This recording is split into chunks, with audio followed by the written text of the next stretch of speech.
What's going on, everyone? Welcome to Billy Goat Tales. Glad you're with us. Appreciate you being here.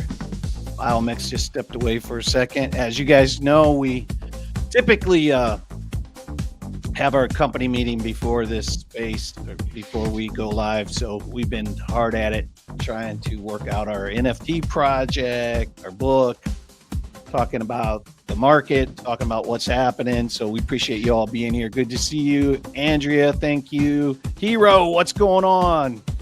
Cornucopias right before Thanksgiving. Well played, sir. Yeah, man. Tony's all over that cornucopias. Mike, good to see you. We see Toaster. What's going on, French Toaster? You know, Toaster, the best toaster is a French toaster. Let's go, baby. Rusty Bot, our first emoji is going to be a WD-40 can. We can't add emojis until we get the subscribers up, but you're going to have the first emoji. I promise you that. Matter of fact, we talked about it in a team meeting today, just so you know, man. Good to see everyone. Alexandra G, thank you for stopping in. Mike Palmer, thank you, brother. Gary C, what's up? Gary C, good to see you, man. Thank you guys for stopping in the Billy Goat Tales. I am having a little problem with my mic today, so I apologize about that. I'm trying to get it situated. So let's say hi to the team. Redman, what's going on, brother? Good to see you. Good to see you, Billy. And Andy, I see you out there. Alexandra G, I just want to say hi to all my friends whom I talk to every day on this beautiful YouTube channel. I hope everybody's having a good weekend. Tony, I'll pass it. What's going on, everybody? Hope everybody's having a good weekend. The team talked earlier about our mint information. Obviously, the price of every cryptocurrency has skyrocketed, so we're going to make sure that our mint price is, related to a US dollar price, so that it's fair and equitable for everybody, so that you can enjoy that, getting a copy of the book that you input into. That's right. That's right. We got Crypto Poyo down here. What's going on, Poyo? Cluckety cluck, everybody. Yeah, man, just getting through a tough week, but it's Sunday, so we're resetting now, and just getting ready for the new week, so being appreciated for everything I got. And we're getting a little pullback, but I mean, it's just a little pullback. Don't go crazy yet, guys. Don't go crazy yet. And I'll pass it to the man, the myth, the legend, Mr. Jimmy Jim. Jimmy, is your mic on? Because we can't hear you. Oh, I hit my mute button on that mic again. Every time you adjust it, it's easy to do. No, everything's going good. Profitable week. Oh, man. A little action in the gaming category. That was good to see it wake up. Sure was, brother. Alex O, hey, brother. Thank you for stopping in, man. We appreciate what you did, too. We saw you, Alex, giving that little context away for Givers Gain. Man, love you, brother. Thank you so much. We appreciate that. Darren does things. And let me share out our link invite. I'm going to put it in there so everybody has it. If you want to jump on, this is all about you guys, right? So if you guys want to come on up, grab the microphone, come on up. And Dave Digital, are you up here? Where you at, bro? I can't see you. Hello. I'm back. There you go. Everything's working good. Technical difficulties fixed on the fly. We got you, man. Yeah, man. Mark Dutch, I got you, Beer Belly Billy. I got you, man. Like I said, the truth sets you free, man. That's fine with me. That's fact. That's fact, brother. Knoxville, good to see you too. Yeah, Darren, you always welcome to come up. We can hit some TA with you, Darren, or Alex. Either one of you guys or both of you guys, always going to hit some TA. With all this action going on in the marketplace, we got to hit some TA, right? So let me go ahead and take a look at our crypto bubbles here. Give me a second. Boom, share. And man, we're on the day right here, guys. We're on the day. Whoop. Sorry about that. We're on the day. I got a question for you. Like, Look at is Sand and Mana, are they gaming initiatives? I thought those were like virtual reality initiatives and like, world stuff. Yeah, I think they land in the Sandbox same and category. Metaverse stuff is what. Yeah, metaverse. That's the word I was looking for. Yeah, Sandbox. And But yeah, metaverse gaming. You throw it all in the same basket. So let's go to the hour. That's the hour. So we're coming back, boys, and there's DOT back up 1.8%, ICP 1.9%, Mana kicking it still. If we go all the way over to the week, XLM's been a big one. Look at XLM. So Stellar really kicking it in. DOT at 65% up. Matic pull 41.5%, and VET's on the move. We have some FTM's on the move, right? XTZ on the move. Sand almost 80%. HBAR almost 67. I know you got to like that, Jimmy. I know you're HBAR guy. Yep. Bought that bag a long time ago when we got who was that? Mance on Sin City stream that day. I told him if he said Ola, I'd buy $2,000 or $3,000 worth of HBAR or something like that. Yeah, I'm still sitting on it. Yeah, man. Let's pop over and take a look at that hour again. That's amazing. And Yeah, Bitcoin's and Billy, on a run right now. And Billy, just so we got to think about what hasn't moved yet, and it's the RWAs. So if there's an RWA that you're looking at, real world asset that you're looking at, keep your eyes peeled. They haven't done their little jumpy jump yet. So What's your 1 favorite? minute money flow on Bitcoin is thick. well, Ondo's my favorite real world asset.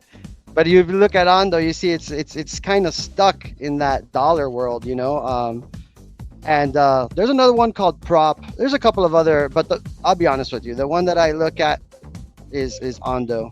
Proppy. There you go, Proppy, that one. Yeah. And this is an old school OG. Like, this is one of the first real world asset, like tokenization, right? This was with they were real estate. This was the real estate real world asset. So this is one of the first. It's an older coin, but keep your eyes on it. It's a dastardly little devil, because it'll go from $1 to $2 in one day. So very volatile. We got a little short squeeze on Bitcoin. Yep, I just TP'd. Oh yeah. Yeah, buddy. It's crazy how breakout prop kicks my butt, man. And then I go and I put on 150x long on Bitcoin and bang, TP. I'll go and break out, man. Everything don't work anymore in my head. It just seems opposite whenever I go to breakout. But I go to my real money account and it seems like it works. This puppy is running right now. That's a Yeah, nice man, little, 97.4. Nice little run up. So let me refresh this, because it doesn't look like it's boom, 97. There we go. So Fear and Greed at 86, market cap at 3.31, and look at those things that are running over there. Look at Chad Cat on Sol. That's a fast moving log. You got some degen stuff going on over there, but top 5 trending coins right now: Bitcoin, MAD, XRP, XLM, and KSMA. Is that Kusama? Is that K? Yeah, man. Yeah, Kusama. Yeah, I think you could still mine that sucker too. Andrea was talking about that, which I think that's tied to Polkadot, isn't it? Isn't it tied to? I mean, I keep hearing. I'm not sure about that. I think they're. Isn't tied to Kusama the test? Isn't that the test net?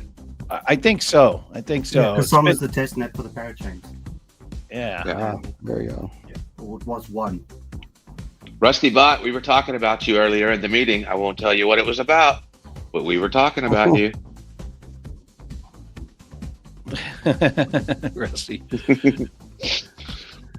Good. Hey, DDT, welcome to the stage, brother. How you been, man? Hi, yeah, all good. Hope everyone else has had a good weekend. So let's do some Bitcoin TAs. Let's start with the big dog. Everybody wants to know: are we pulling back? Is this a reset? Are we going to go higher? What's going on? Is the party over? Is the party over? Let me present the screen quick. Yeah, man. I watched back some of the Sunday nights, and I don't know if my screen shared like a bit blurry. So if it is blurry, let me know, because then I need to zoom it on the. No, it looks good. No, it looks good. Okay, yeah, I think it was the first for last week's one. So just for now, let me hide the indicators. So at the moment, this might be very busy. I don't know if I should just take a new shot out.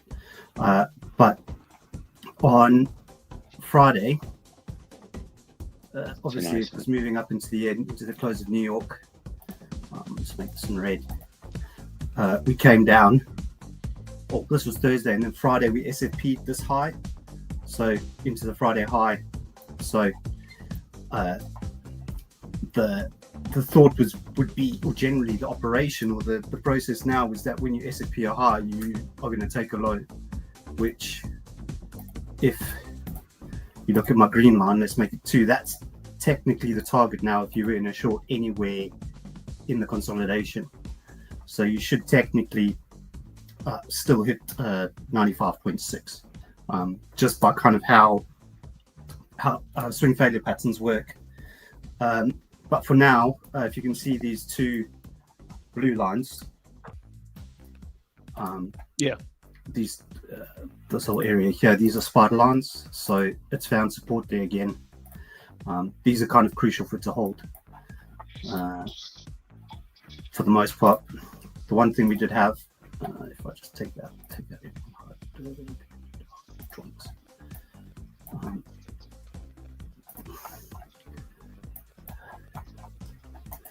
one thing we did have that is also a concern, but obviously the bearish cases won't really play out all that much, is we had daily bearish divergence, so higher highs, lower highs on the oscillators, but also as well as the money flow. Sometime today as well, because of the 1/16ths, we've had 90-minute money flow now cross into the red, which is usually a kind of target for, or signal for lower, slightly lower. But we've still got the weekly anchored support. We've got, if I flip the indicators off and put the drawings on, we've obviously got the spider lines as support. So for now, I would think it all depends on Asia. Let me just flip onto another chart, see if I've got a cleaner chart.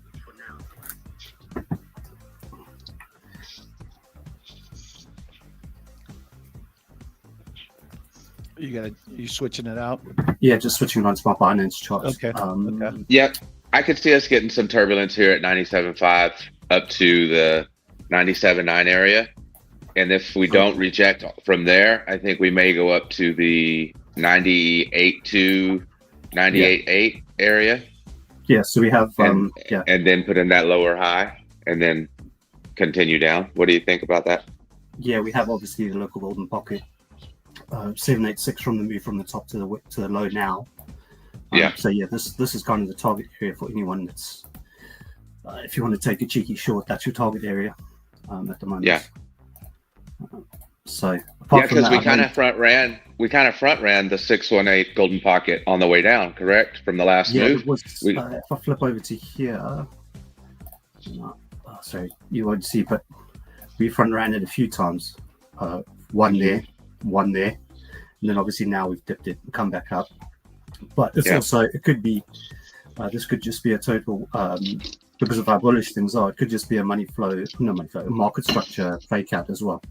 So you've got to bear that in mind, given how bullish things are. You could just hop back up onto the 786, hop back up onto the VWAPs, the intraday VWAP and the previous day VWAP, and also this local golden pocket, claim it as support, and then obviously you could then now start making higher lows and change structure again. And this is the thing, like I've been looking for shorts kind of on the 5 and 15 minute, and the market structure is just flipping left, right, and center. So you'll get it's just kind of same like money flow, kind of on the lower time frames, is just faking out. So generally, shorts are short-lived. Yeah. So Yeah. like on the 15-minute here on Friday, like there, I was thinking this zone here would have been a fake out. So that is technically a break of structure. When you break this low here, and the break came back up, hit the. This was today though. But the way that things have happened, you would just think, it would just hop back above, claim that back, the zone back as support, and then go up. But for now, I think what's happening with 15-minute money flow? 15-minute money flow. Yeah. If we take that whole section as a. Yeah, it is the same way on the 24-minute. It's coming back up, but that just says. I mean, we just got accepted back into that value area. So we're probably going to go to the POC and back to the value area high. Yes. Sorry, my chart's a bit busy, but yeah. So you have what area was I looking at? So I was looking at this area here. So that's as a zone is kind of even though it's not extended, it's just like this little piece of cross section here. I can put that as a zone. So yeah, like that. You can see, yeah, we've been accepted back into there. The POC is here, so that's probably the next level of resistance, or level of resistance at 98.1, 98.2. So that's also kind of getting back into that local golden pocket 786 retrace. That's over here. So 98.1, 98.2 is probably the first point of call, and also as well, it's technically quite bullish. If I can just flip over onto order flow, everyone don't freak out. So what's happening here quickly? Yeah, Bitcoin dominance is down to 58% too. It's got as high as 60, right? So it's actually 57.9 right now. Yeah, very interesting. There's very little commitment to short, especially specifically here. Just what I'm looking at, you see mainly green numbers in the candles. So there's very little commitment to short.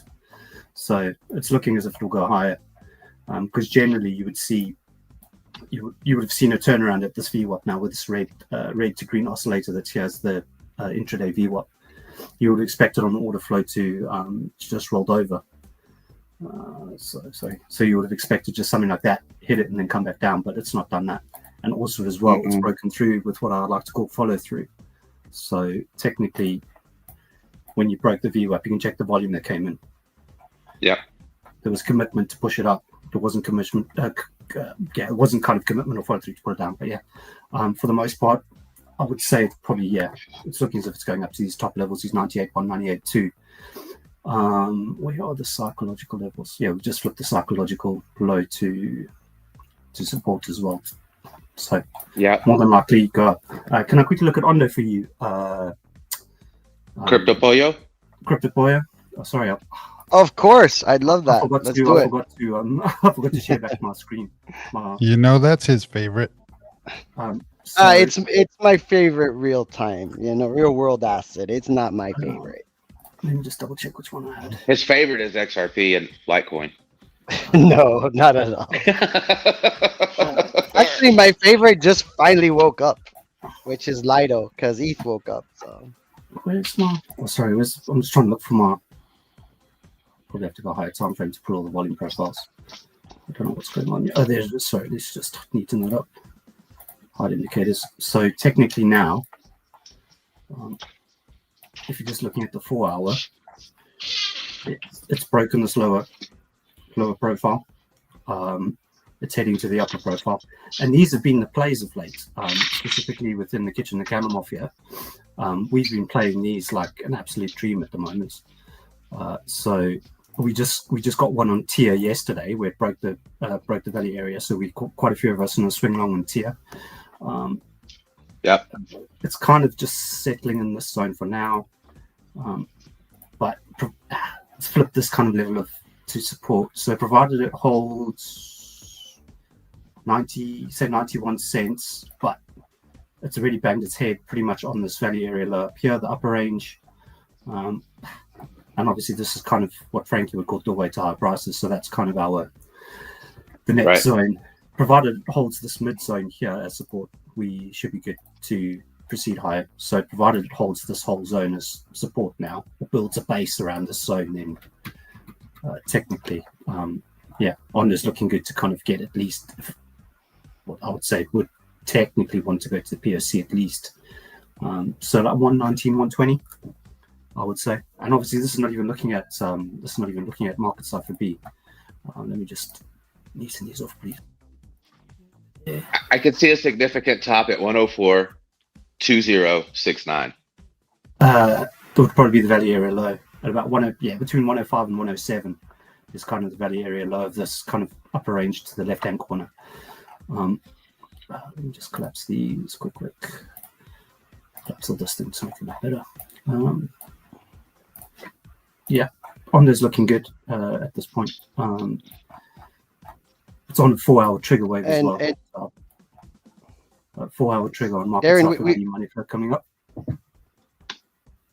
And Darren, we got a request from Andrea for Litecoin. I don't know if you want to, I didn't even. I'll try and just wing that one. But yeah, it's looking good for more upside as well. It's done basically what I would call a Frankie special. It's broken out of a lower volume profile. A lot of alts have done this basically. Gala, Dot, Tia, H-Bar, like you name it. Like literally all the alts that are running have basically done this play towards the upside basically. So if you want to, when you are looking at the volume profiles, I know a lot of people may not trade this way, but if you do look at them and you see something consolidating for a long time and it does break, obviously it moves, right? So these are like the best plays. It's how we caught a swing long on tier yesterday. Litecoin, OTC, USDT. Let's do spot finance. It's probably the easiest. We'll probably have a lot of. It's going to have lots of price action. Weekly. Yeah, this is still consolidating, although it started moving.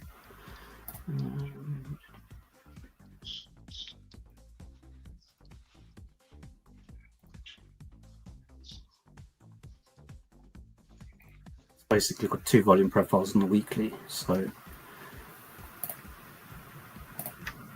there. Yeah, you can call it that. Probably not the best volume profile pull, but it will work. So that's your top Litecoin range. going to zero. So I've got my colors mixed up, but we'll just do yellow and white for the live request. You got to get the chart set up. We get it, man. So at this point, money flow crossed on the weekly while it was still consolidating at the value area low. So this was looking for a good what we're doing. Let's look at the money needle. So that's something I'm working on. Look at the 50s. But yeah, so for now, we've got those levels above, so we can probably flip to 4-hour. 4-hour must have had a money flow cross as well. Also, something that I've spotted that's probably maybe a little bit of a gem of wisdom of these. You find generally when the coins break their lower value ranges, you find there's a 4-hour money flow cross. I don't know, it's just something I've spotted of late. All the coins that have broken up, they've 4-hour money flow cross green. So those that have markets alpha B, consolidate older coins or any coin consolidating sideways in a kind of bear market range or whatever, for 4-hour money flow crosses up. It's a good, while it's still consolidating, it's a good sign to, and I think weekly had a trigger wave, didn't it? So like on Super right now, there's one on Super right now. Is that what you're talking about?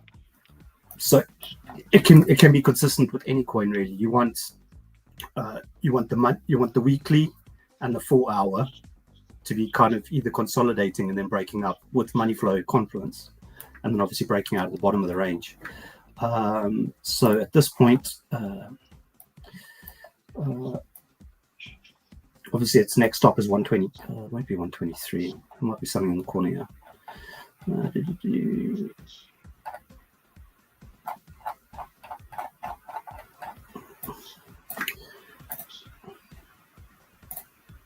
What's it looking at? It's still above.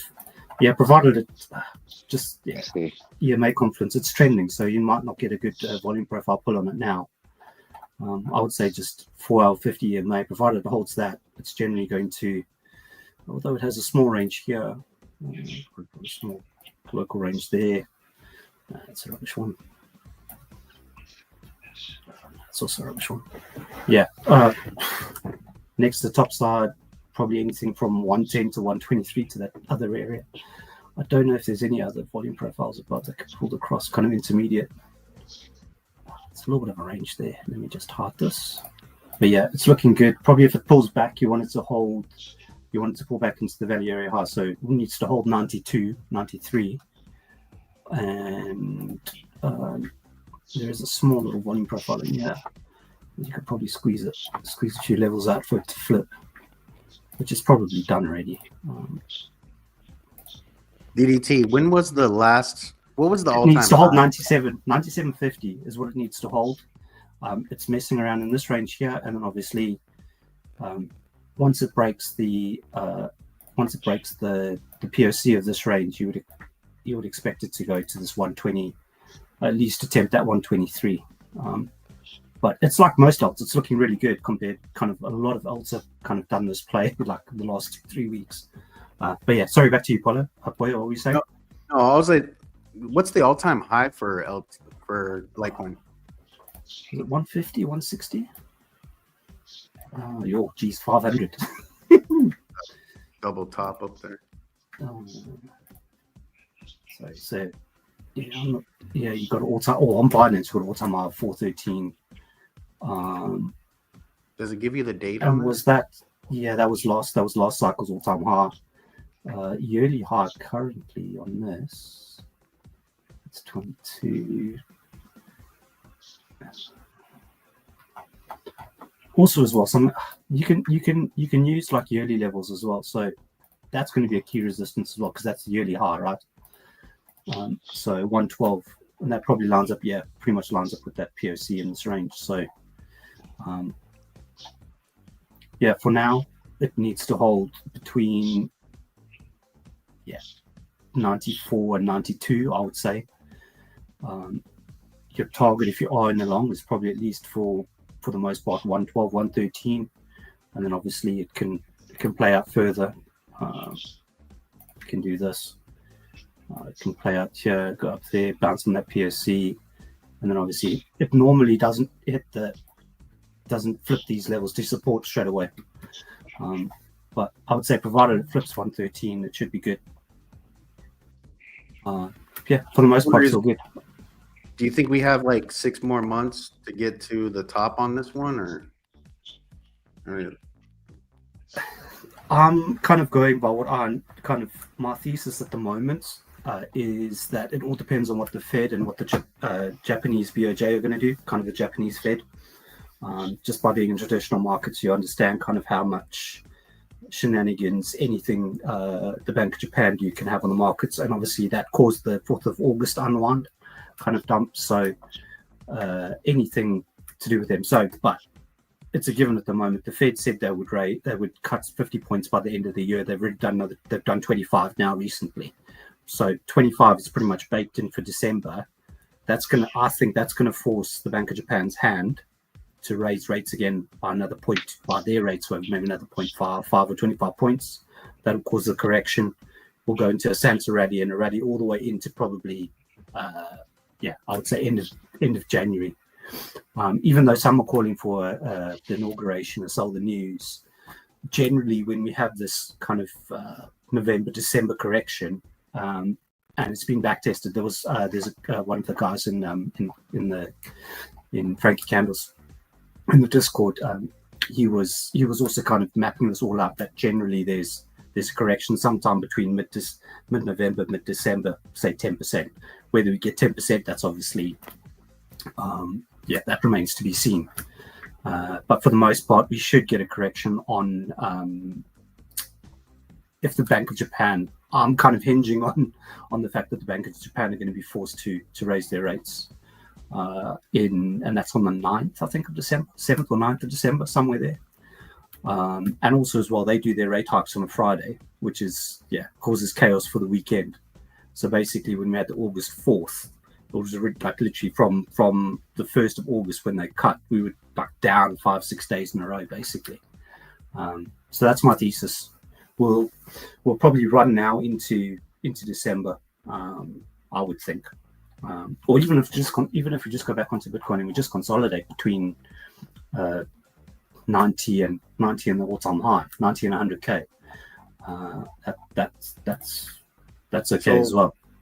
The only reason why I ask is there's a difference between trading and hodl bags, right? I think the people with the hodl bags, they're kind of got iced out already, right? Everything's already too expensive, or what do you think? And this is the thing, like we're not going to get, you don't always get what you want, right? So right. that's always the issue. But for the most part, the cycle's still being respected. There's obviously deviations and variations at the moment of some stuff that didn't happen. Obviously, we had an all-time high before the halving or just after the halving. So there's been a few variations of what the 4-year cycle should look like, or usually does. But for the most part, I'm thinking, probably range out between 90 and this kind of where the all-time high is 99,500. Maybe you'll crack 100K, but I think there'll be a range, and then obviously it will drop into December, sometime in December, and then obviously we go on the Santa rally and rally into the inauguration in January. That's kind of obviously remains to be seen. That's just kind of what what I'm looking at. So DDT, let's we had a couple of requests. Let's do 2 more coins here. Let's do ETH and DOT if you got time, bro. I haven't really updated my ETH chart, but it's just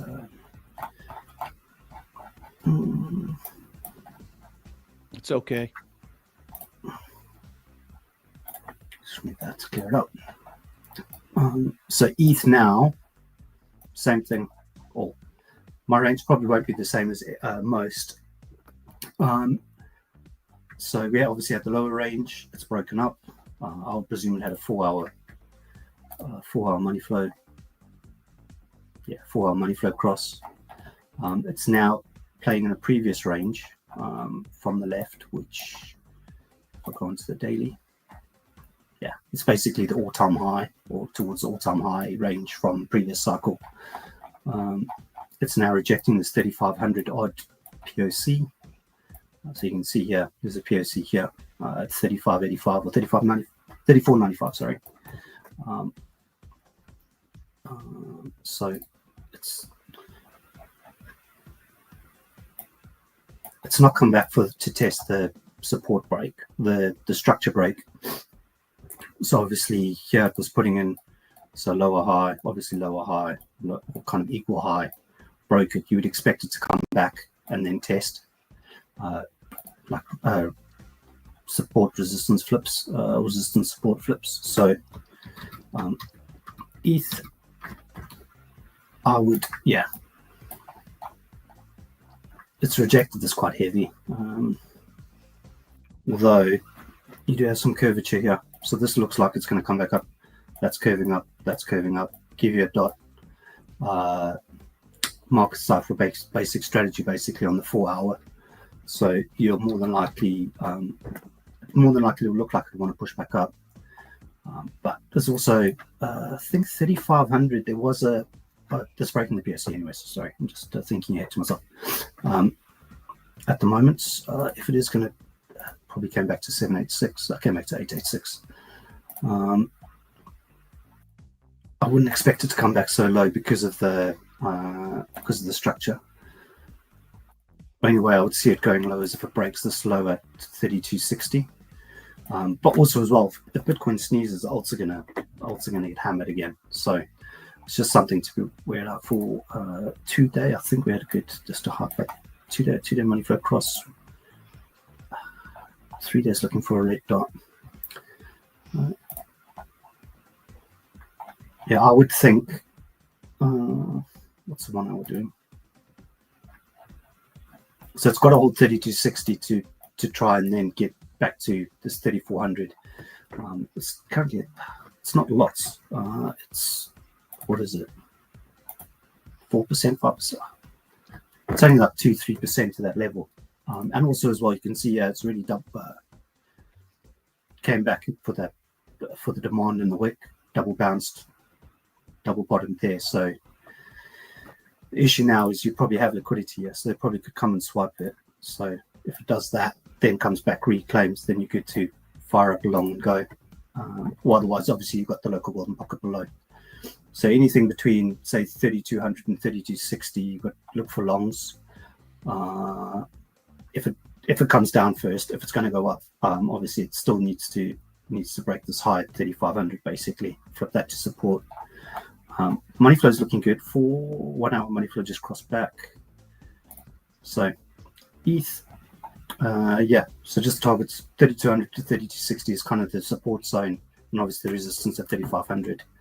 I don't see anything really else much more to kind of look at. Obviously, what I do as well, we try and scalp, but for the most part, I prefer to play the long game, kind of with my trades. I prefer to rather get in on a swing trade, kind of swing for the fences now that it's long and strong. But that's not the stock, that's ETH, sorry. So those levels, let's quickly look at DOTS. DOTS is the same play, broke, same thing. I think, yeah. Stuck record here with the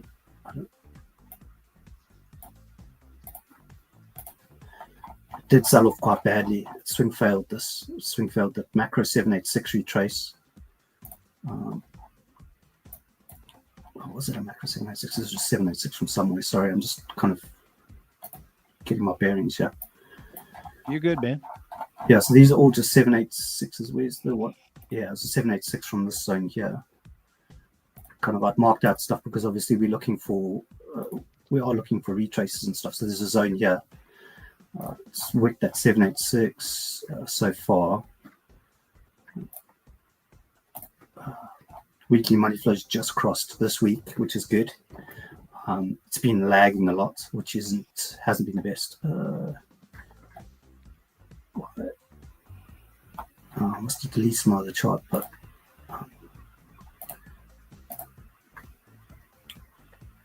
yeah, currently needs to flip 14. 14 is kind of the major level of the value area low of the upper range, the kind of the all-time high range. I had another chart. I probably have another template, but it's just been, it's literally broken this. You could probably pull that back a bit. Look at that candle, though, man. Love that. Yeah, love that. That's my baby. Yeah, it's looking good.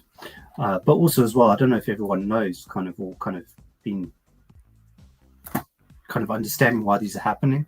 So basically, all the Dino coins in inverted commas are running because they're all on like Coinbase, they're all on Robinhood. It's kind of rather the devil you know, right? So everyone knows that these old coins did well in the previous run, so that's why they're all going for it now. Kind of retail are FOMOing anything, they're FOMOing the Dino coins. You call them Dino coins, I call them Boomer coins. Boomer coins, same thing. But yeah, same thing. Yeah. The consensus is kind of just based on what kind of which exchanges actually hold them. So obviously, most exchanges hold the coin, have most of these older top 20 to top 50 coins, but yeah, for the most part, there's a few kind of accounts on Twitter and YouTube and these type of things just saying it's basically because there's familiarity with them. So DOT for you, Billy, needs to hold about 7.8, I think 7.8, 7.9. So that's the range. At this point, it's fighting with this high. It's fighting with that resistance high. So when it flips, it's in such a tight range as well. I could probably flip to 4 hour and get more price action. Yeah, you're about to get a 4 hour trigger. You're about to get another 4 hour. I think I don't quite remember now what coin I said as well, but same. It's also, I think maybe ETH was the same thing. You got curve on the VWAP, you got curve on your money flow, you got curve on your momentum. You crack a green dot, yeah, it's gonna go for the highs again, I think, on the 4 hour specifically. So it's looking good. Nice. Yeah, so at this point, you would want it to hold this like 790 something value area high that it just broke out of. It's kind of back tested it. Maybe my volume profile pool isn't as good as what it should be, but for the most part, if it's going to retrace, provided it holds anywhere from like say 720 to 740, it should be good. But the money flow is kind of leading this thing, so I wouldn't think it's going to absolutely kind of dump, or kind of most things I don't think will. Well, most coins won't really kind of dump massively. Obviously, altcoins will move lower, move down more than what Bitcoin will when Bitcoin gets its retracements. But for the most part as well, I don't have it open, do I? The things that we are noticing that for anyone that does notice is Spot is leading these as well.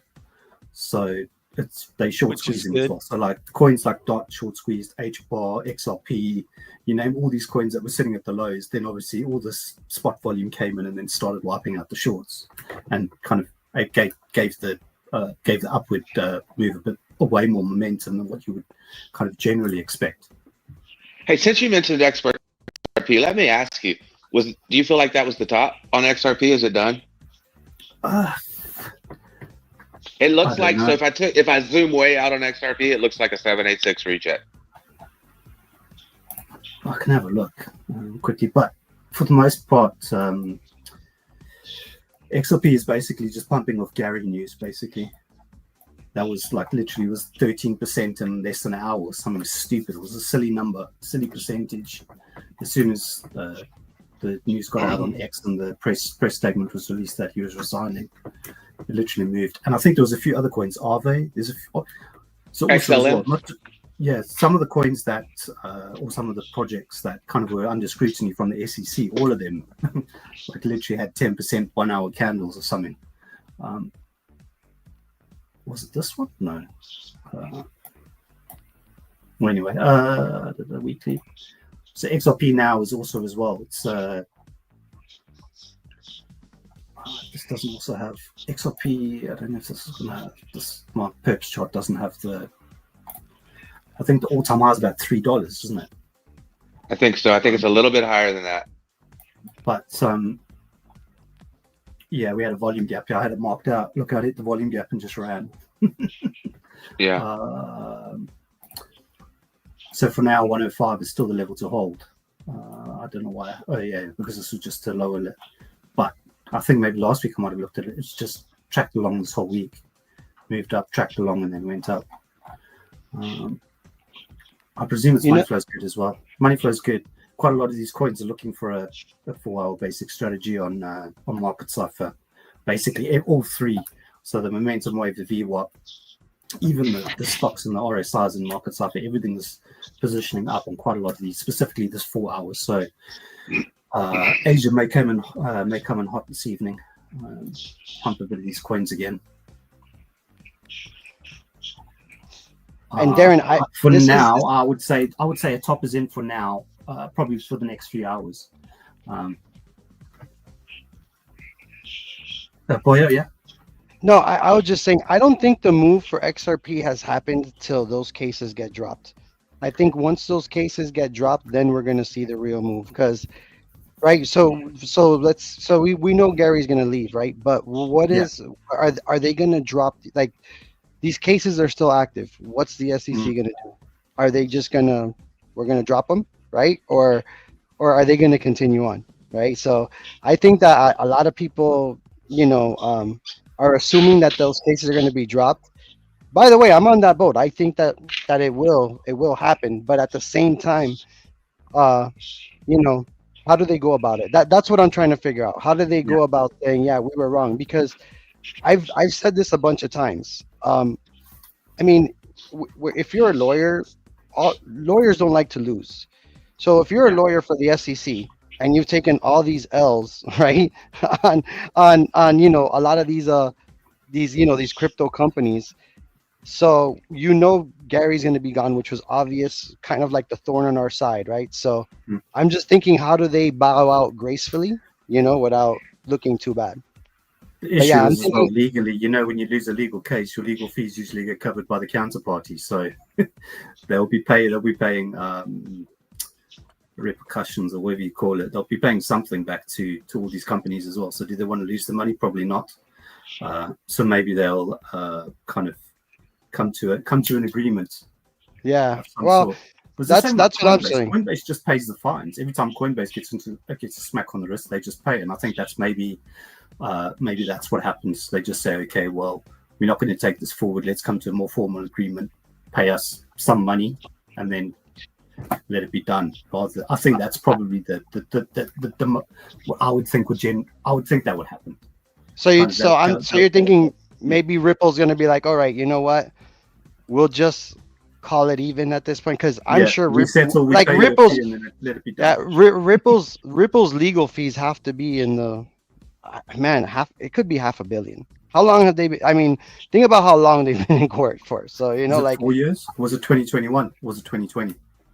It's been long. I couldn't tell you, but I know. Yeah. So think about how much that, because it's not one lawyer; it's a team of them, right? So yeah, it's a team on both sides as well. So there's lots of fees. There's lots of fees.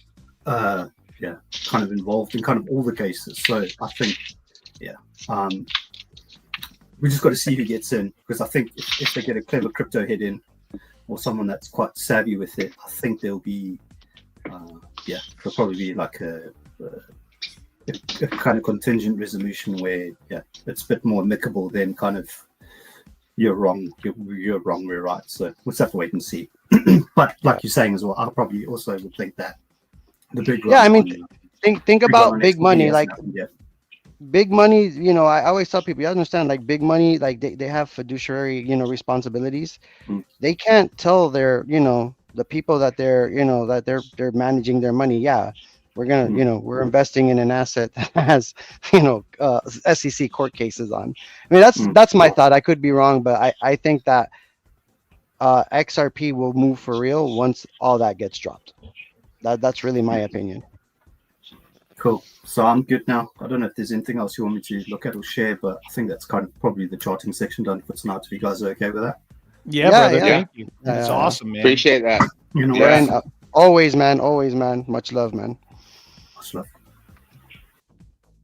Yeah, guys. So go ahead. Boy. No, Billy, I was just gonna say, I mean, next week so I think the only day as far as big news next week is we have consumer confidence, new home sales, which you could probably talk about that better than I could, right? But I don't see anything else. I mean, we do. So Wednesday we do have a core PCE price, which usually that'll kind of, that's month over month, but that sometimes can cause a little bit of volatility. But at 2 p.m. on Wednesday we do have FOMC meeting minutes. So we might see a little reaction to that, but I mean, so I think next week we're kind of light. So I mean, I don't see too many events that'll kind of move, cause a lot of volatility. Well, there is one event, I think. If you think about it, we have Thanksgiving. So when everybody goes back to Thanksgiving, and everybody's like, "Well, how are your pretty little coins doing?" And they're like, "Well, actually, they're actually mooning, so maybe you should buy some." And then the whole table will pull out their phone and start buying. So we might have something going on Thanksgiving. So this is going to be wild, isn't it? Right? Isn't this the time where your family goes, "Hey, so because last year it was like, are you okay? Should we pray for you?" It's like one of those, right? But this year I know what the conversation is going to be with, because I'm going to be with my sister and stuff like that. And I'm pretty sure that the friends and all of it, because my sister always has a big event, and I'm pretty sure that the conversations are going to be like, "Say, so, what should I buy now?" I think this year I'm gonna be like, "You're too late." Like, to be honest with you, I think that's gonna be, "You're too late, man. You're too late." And now we have Mr. There he goes. What's going on, guys? Happy Thanksgiving, guys. It's not cluck, it's gobble. It's gobble. Gobble. Oh man, did you see Billy's spread? Holy smokes, man, that looks good, bro. Which spread are you talking about? The Thanksgiving picture. The Thanksgiving picture, man. Oh, yeah, that looks great, man. It's all about family, brother. It's all about family. It's so man. true, man. Are you No. celebrating our Thanksgiving too, Alex, or do you just celebrate your own? No, just our own. I think it's because we harvest earlier, so because we're obviously cold, so I think we do ours earlier. So it's a quiet weekend here in Canada, but we actually, this is my grandma's birthday weekend, so we always put up our Christmas tree and everything. So we did that as a family today and yesterday. So yeah, always spending time with the family on the weekend, you know. Do you have a special ornament for the newborn? So there's a tradition, actually. It's funny. We have an angel from like 1980, and my grandfather, I can send you guys some pictures. He used to like pick me up, and I used to put the ornament on as a little kid. So now it's like I get to pick up my son, and my granddad's going to be there too. So it's going to be the generational thing, which is pretty special. So we're looking forward to that. Yeah, that is pretty special. Yeah, man. That's all way about cool right there. You know, I was decorating our tree, and to go back and have these bulbs, baby's first Christmas, you know, 1988. It's like, wow, you know. But all of those things just bring back so many good memories of all the great Christmases we've had, you know. So yeah, that's great. It's going to be the first Christmas. It's going to be special, man. It's great. Yeah. But Alex, tell us what you got going on Black Friday, man. That's awesome. Tell me more, man. We're just doing a Discord sale, man. Just you know, getting everybody on board for quite cheap for like a lifetime, one-time free for like $15 a month forever kind of deal. So like if they sign up, kind of throwing that out recently, just trying to get everybody on board if they want to join our premium Discord. But besides that, man, you know, just trading every day, you know, and trying to help people, you know, change their lives, right? That's what it's all about.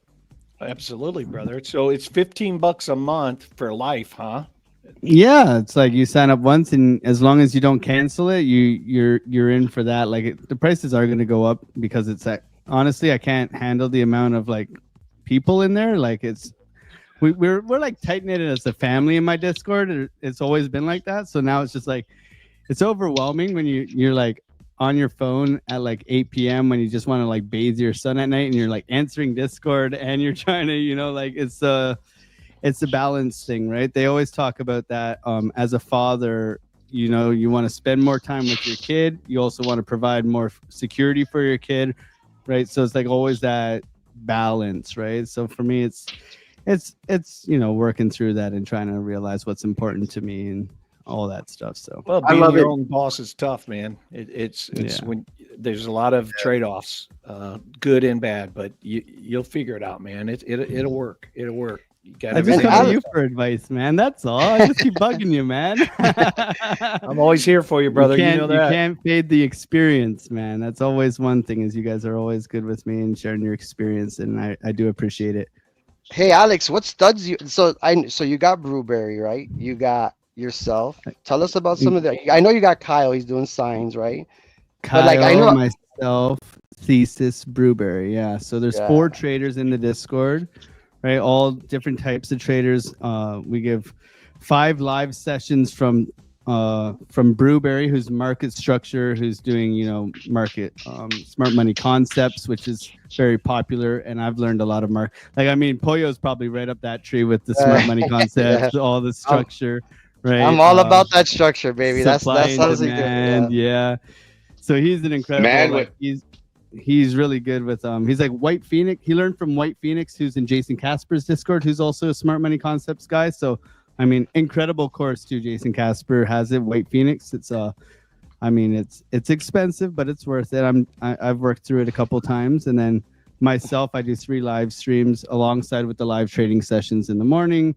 And Kyle gives, you know, those crazy setups. I mean, he gave 2 dot trade setups in our Discord, and like, I mean, both of them like 60% trades, like 0 drawdown, like ridiculous stuff like that. So like, I think there's like tremendous value in our Discord, and it's like our number 1 rule is be kind and don't be a douche canoe, right? So it's like, it's built on kindness, right? It's not one of these.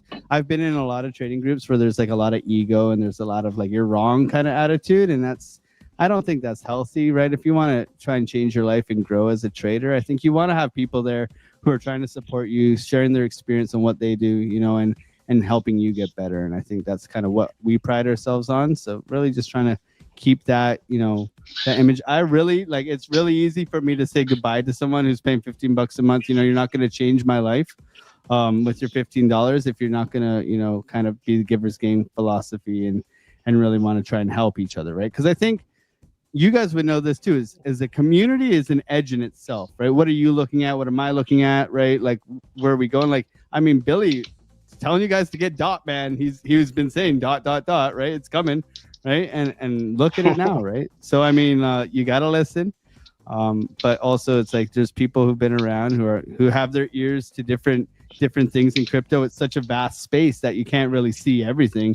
So having a great community who's there for one another and who really wants you to win, I think that's everything, man. And in full disclosure, that's, you kind of touched on it, Alex. It's not about Billy making the right calls. It's the community. So we're plugged in to all these different communities, and you start seeing some common threads. What do we call that in trading?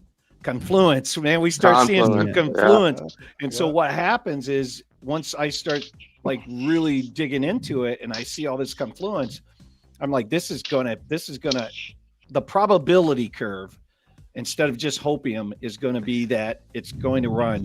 The one I'm on right now, just tell my community and yours here today, don't shade ApeCoin. ApeCoin is going to run as my own, and it's not like me saying that. So I'm plugged in. I'm seeing behind the scenes what's happening, that things that you guys aren't hearing about, not because I'm special, because I have the right people around me, and I'm hearing about what's going on with ApeCoin. And I think that's going to be a good one. So, I'm going to go out and I'm going to buy that. That's what happened with Cardano. That's what happened with DOT. That's what happened with Matic. These are, and which right now we're calling them boomer coins, or DDT called them Dino coins. I thought that no, that's incredible. And they're running. I think there's some like safety, like because retail has come back slightly. If you can see it in a lot of data, and there's some comfort with previous coins. So people coming in, they're like, okay, if I look at something like Algorand, right? It's down. It's 11x to its all-time high, right? It's a very, very feasible. Like, hey, man, I look at this. I check Coin Market Cap, like do my little research, right? As retail, they're not they're not looking at this stuff every day, right? So they see that, hey, man, Algorand 11x previous highs. Okay, I'll buy some of that, right? And it's also, I think, the attractive thing too. It's like DOT, right? Is like, what was it, $5 when it popped off, right? It's $5, right? You look at something like Ethereum, you're gonna go spend $3,000 on Ethereum, right? It's that number too. It's psychological. I think these people coming back, they're jumping into these, easy picking familiar coins, and it's it's great for us because we've been positioned for years, right? So keep coming. And Billy, baby. I think you're on. I think you're onto something, Billy, too, because the weekly money flow crossover is just now happening on Ape. So, and it's got this little candle at the bottom of this big O reduction. So it had huge red money flow for a long time, and it just crossed over on the weekly. So that's pretty fire. And by the way, for the community, I'm going to call you out on this one, Billy. This is the first time he shares it, because I don't remember him sharing it with us in the inner circle. So thank you, Billy. Thank you for just putting it out there now, right? He puts it out there now. Like, he's like, here's hey, what I'll say guys, to you, Pollo. I'll say this to you. If you would check my Twitter post, you would see that I put that out there. Pollo, that's called fair launch, Pollo. And I don't know why Pollo's mad. I mean, there was a fast-moving log slap this week that was in the private chat. So. Yeah. Well, guys, I will say this. Go ahead, Alex. Go ahead. Sorry, I got to run. We're gonna go have dinner, but I just wanted to come on and say God bless you guys. Have a wonderful Thanksgiving, okay? And I'll be in touch. I'm always here if you need anything. Hey, Alex, before you go, what time do you go? What time do you go live for the community so they know what time you go? 8 a.m. Eastern Standard Time, Monday, Tuesday, Thursday, Friday. Thank you. Love you, brother. Thank you, guys. Love you guys. Hey, man. Have a good night. I'll tell you, Billy. You convinced me on DOT, and I'm holding on to a pretty good amount of DOT right now, so I'm very happy. So I'm not gonna lie. And I don't want to, we're not trying to give calls or anything like that. What I'm listening for is the sentiment, right? So market sentiment, and when I hear it and I see the confluence in it around different circles, that's when I start investigating it. And so I try to put that out to people ahead of time because you don't want to follow the herd, right? The herd is going to say the herd's been saying DOT is dead. They've been saying DOT is dead. So you're kind of like the lone voice out there saying, no, DOT's not dead. DOT's going to run. Same with kind of Cardano, right? Everybody's like, what? This is a stable coin. It's right next to XRP, right? That's what they were saying. Wick knows. Wick and I taking the heat for XRP and DOT. But now I'm looking at Ape, and I really think some good things are going to happen with that. And I can tell you behind the scenes, what they have brewing, something special. And part of the thesis is also we know that Bitcoin dominates, Bitcoin's going to run. What happens after that? We know that Ethereum runs, alts run. If you go back and look, what happens after that? NFTs start running. So they're big, ApeCoin, big in the NFT. They are the OG of the NFT marketplace. And what they've done with their DAO and investment side of things is amazing. And so I'm long on it. I'm long on Ape, and I think it could be a 7 to 10x on Ape. Not a financial advice, just my own bags there, and I could share it out with you guys. Tex-Mex, what you got for us, man? 98K. What's good? So I pinned the BGT community Discord to the top. Pollo, you asked a great question to Alex. Where can you find what time he streams? Well, several of the Givers Gain Collab Hub folks, we have a show schedules section in our Discord that shows when a lot of our friends stream. So we've got Alex O's updated.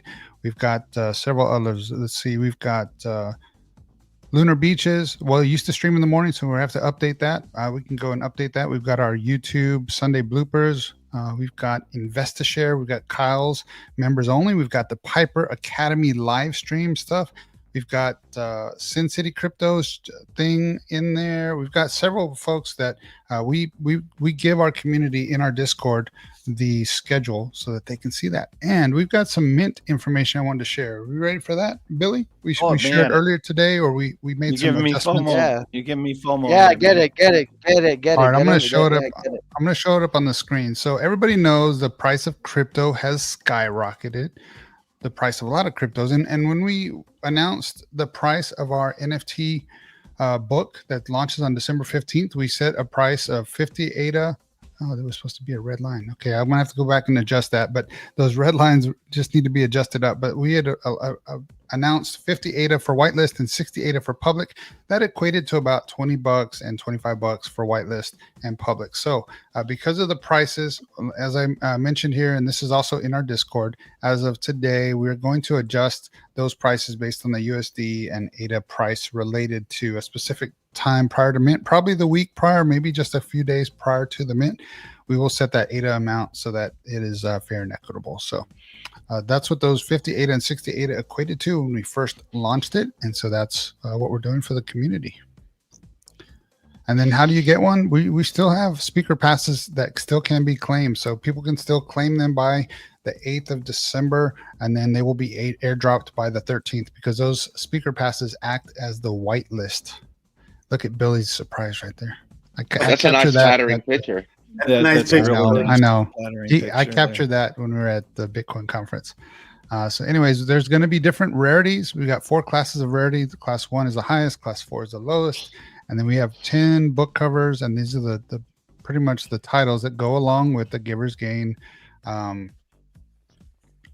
cornerstones, main principles that we've got. And you can find all of that, of course. You can find the philosophy and founding pathways on our website, billygoattails.io.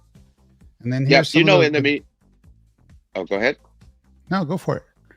Yeah, I was just going to say that struck me really cool. It was when we were in the meeting earlier and we were talking about the pricing for the book and the mint and things like that. And Billy said, look, this wasn't about the money for us. This was about the community being able to be able to mint and to be able to have fun with it and be able to mint multiple. So that's why he took the price down to half price of what it is now. I think that's that shows the purpose of this book. It's for the community. It's for everybody to get involved. It's for everybody to have fun with it and to see if you could get the whole book and to trade back and forth.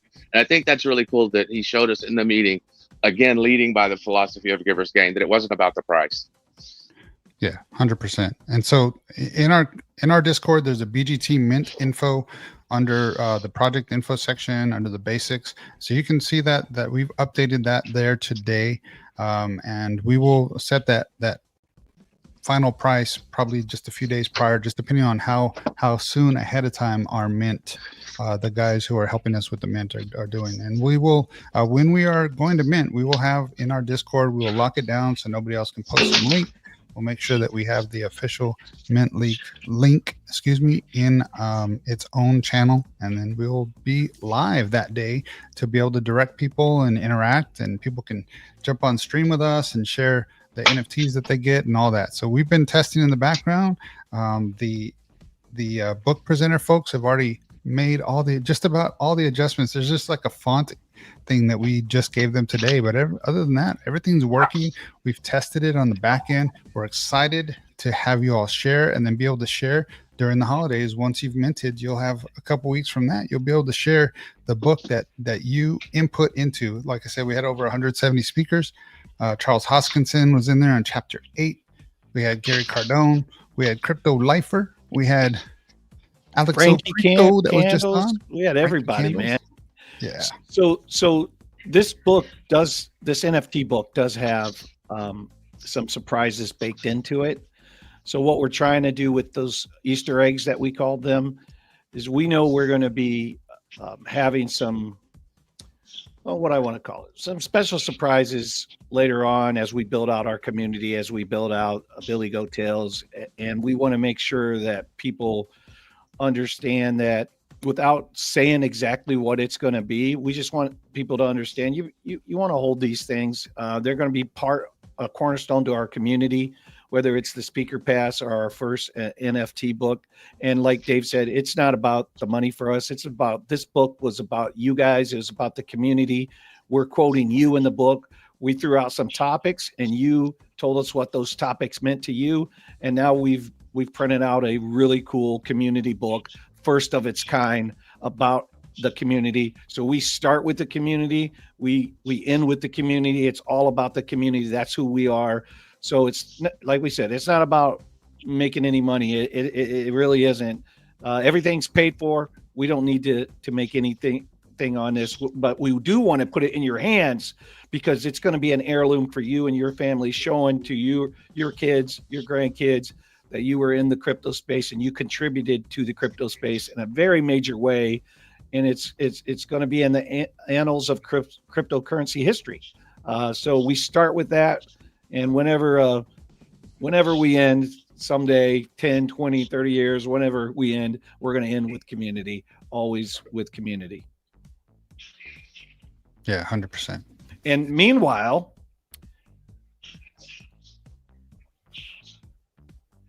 let's not say anything. Meanwhile, in Jimmy's world. Meanwhile, Jimmy is building something over there. He's Been being building very for the last 3 weeks. What do you mean? Yeah. Well, Hey man, and last level. Update on Ape. It's got a fresh money flow crossover on the 12 too, on the 12 minute. So the entry is really, really fire on this one. Much love to y'all. I'd love to see what Jimmy's working on. And Billy, I'll let you update on Ape. I'm out of here for today, guys. Yeah, but man. Y'all keep that stream rolling. Appreciate you. Love you all. Love you, Billy Goat Tales fam. All right, Tony, thank you. So we'll jump back to Ape here in a minute. Darren's back up. He might be able to do a little TA on some Ape for us here. But Jimmy, can you zoom out on that and let's see what you got going on? Or is that not possible? Ooh. Oh, there you go. Let me working on this level. That's the whole thing. Same one as last week, right? Yep. Same one as last week. Just finishing the top tier here. This is the top floor. Jimmy, do they still give you a couple of extra ones in case you lose a little piece or something, or it's like if you lose one, you're done? No, there's always, extra pieces. I mean, they're never good ones that you really want. But yeah, I mean, they still have extras in the bags. Yeah, my son, he basically he would build them, and then if someone broke it, so I started to learn to crazy glue them, so that they're there, you couldn't break them once they were built. That's sacrilegious. I know, but hey, you gotta do what you gotta do.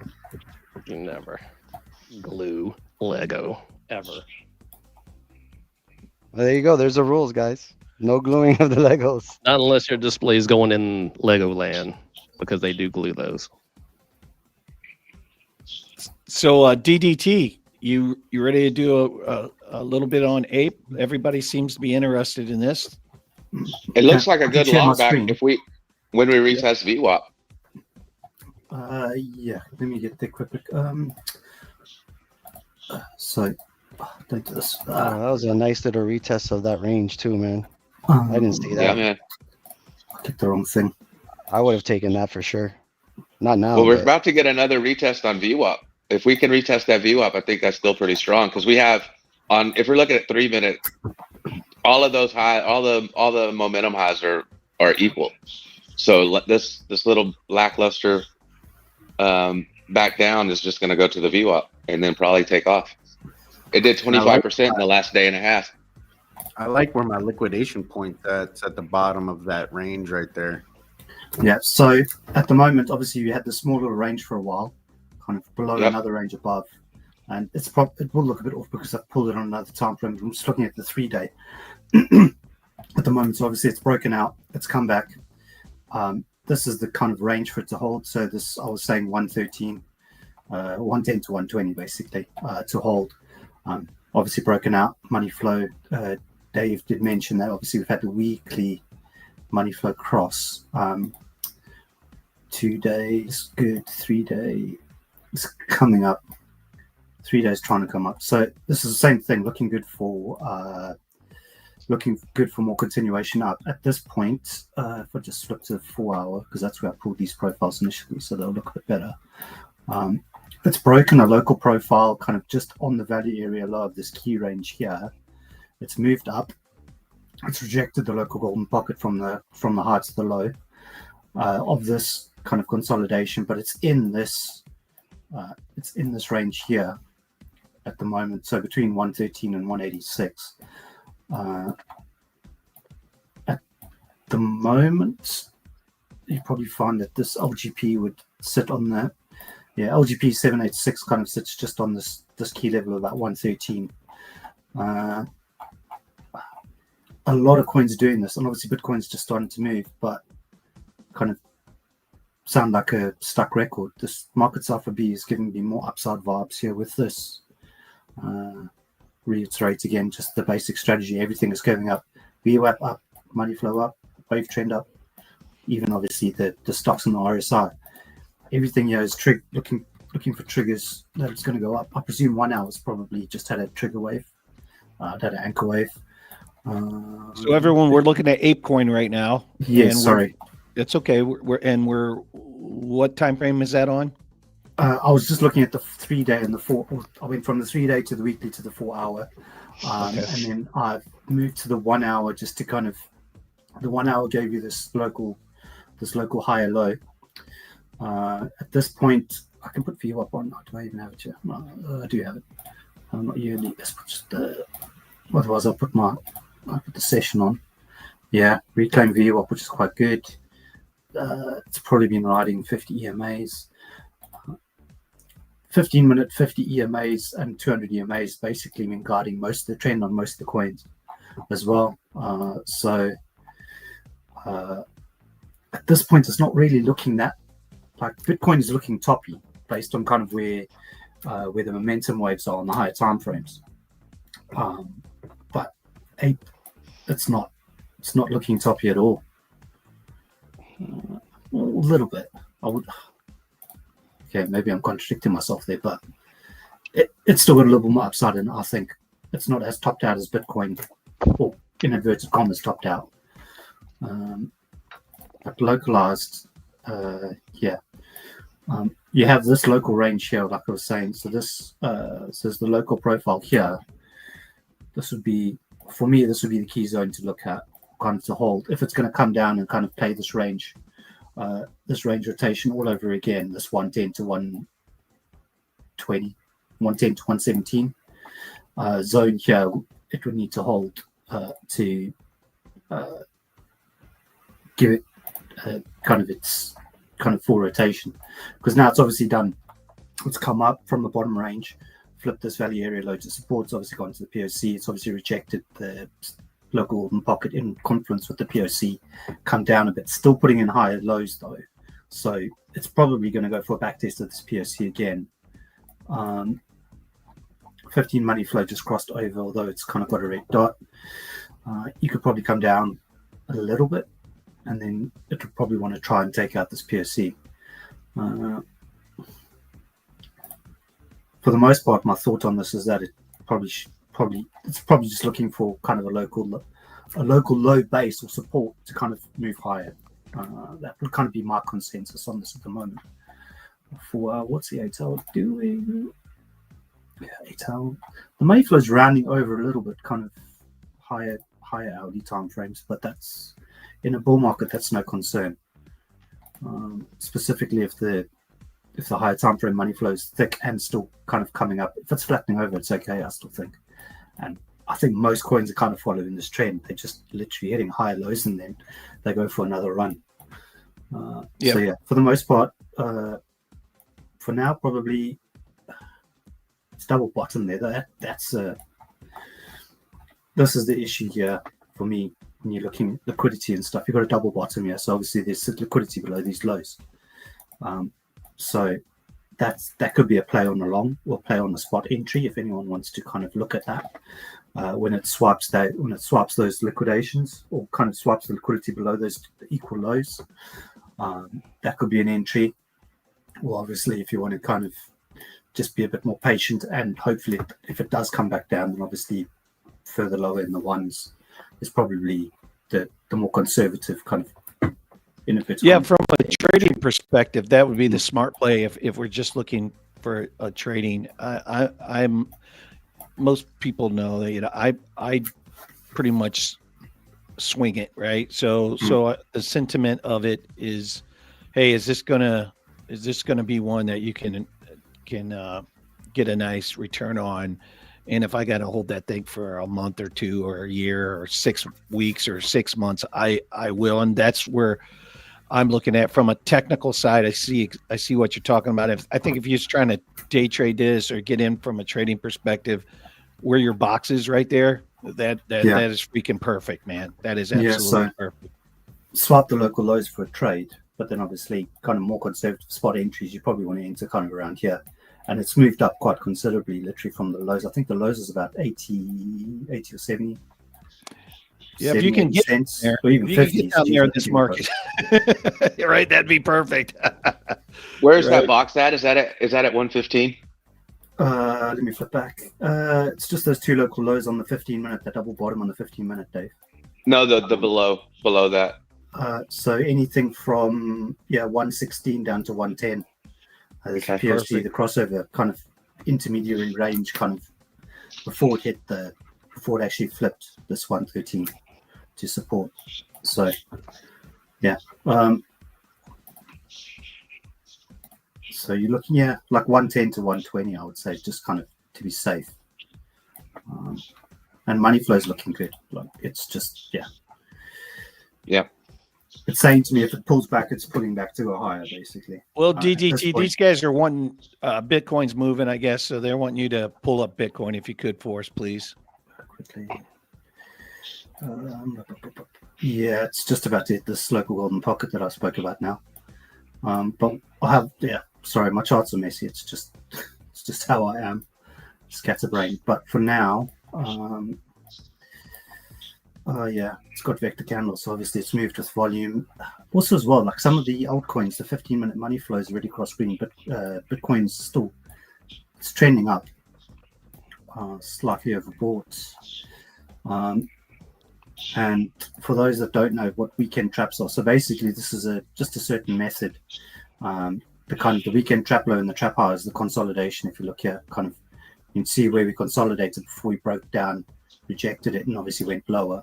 So there's a weekend consolidation called the trap. At this point, I had on my Binance chart. So yeah, it's just rejected the local golden pocket at 98.3 basically. Even lower time frame money flow, I'm still very sketched out about it. Even though you're having flips of money flow going red on the lower time frames, like even the 1 hour, I think it flipped red. 90-minute was red. I wouldn't say that. Kind of, you have to be quick with the shorts and obviously look for the high lows to long. Kind of just the market conditions. I think a lot of people understand that. But you can get scalps. You can definitely get scalps off this. But at this point, stopping volume, no. I wouldn't be looking to scalp short here just yet, just based on. Let me ask you, Darren. So on the 12-minute money flow, it's the thickest that it's been in the red since November 7th. Is that, and now it's just across green just right now. Does that mean that we're probably going to get a stronger move up, you think, since the last move up was on November 7th was pretty strong? And now the money flow is thicker in the red, and now it's crossing green? Yeah, it's kind of like anchor trigger waves or trigger waves on the momentum on the momentum waves on market cypher B as well. The longer it stays in the red, what I've found is obviously it does give it better moves. It gives the move velocity. So yeah, the 12-minute obviously it's rounded down and obviously curved up quite nicely. So you are right with that. It should. Obviously, we don't know how price action will play out, but generally it should. And also as well, it had nice curvature. It didn't like. For me, it looks good. So yeah, you could see obviously like CryptoFace always talks about curvature. But 15 minutes not looking that good. It's kind of rejecting. And anyway, what I obviously have the time frames because I have one of the higher paid trading view accounts, but for the most part, I don't for the most part look at the 12. I'm a 5, 15, 1, 4 hour. Those are kind of my basis time frames for the most part if I'm looking for anything. Gotcha. Yeah, I'm at 3, 12, 24, 48, 96. It's weird. It's something I need to look into, but you're not wrong. Kind of based on what the money flow is doing, it should give a good momentum move up. But also as well, worth noting, if you look at 12-minute, when the money flow crosses green, you've already hit most of the move. So you've got to hit the snipes on like local golden pockets or Fibonacci's or liquidity grabs. So those type of things to kind of get in before the money flow starts curving up. Or even if you find a lot of confident traders, they will just long recaptures or whatever, or reclaims. So even if you would have got 1.34% if you're long the reclaim of the VWAP. And that's kind of our work as well. Depending on how closely I'm watching charts, I'll either aggressively long kind of a drop if I see order flow confirmations, or otherwise I'll wait for a reclaim. So weekly. Look at the week. Can you look at the weekly? Yeah, that's what I did too, Darren. Once we hit that 618, I took it back to the VWAP.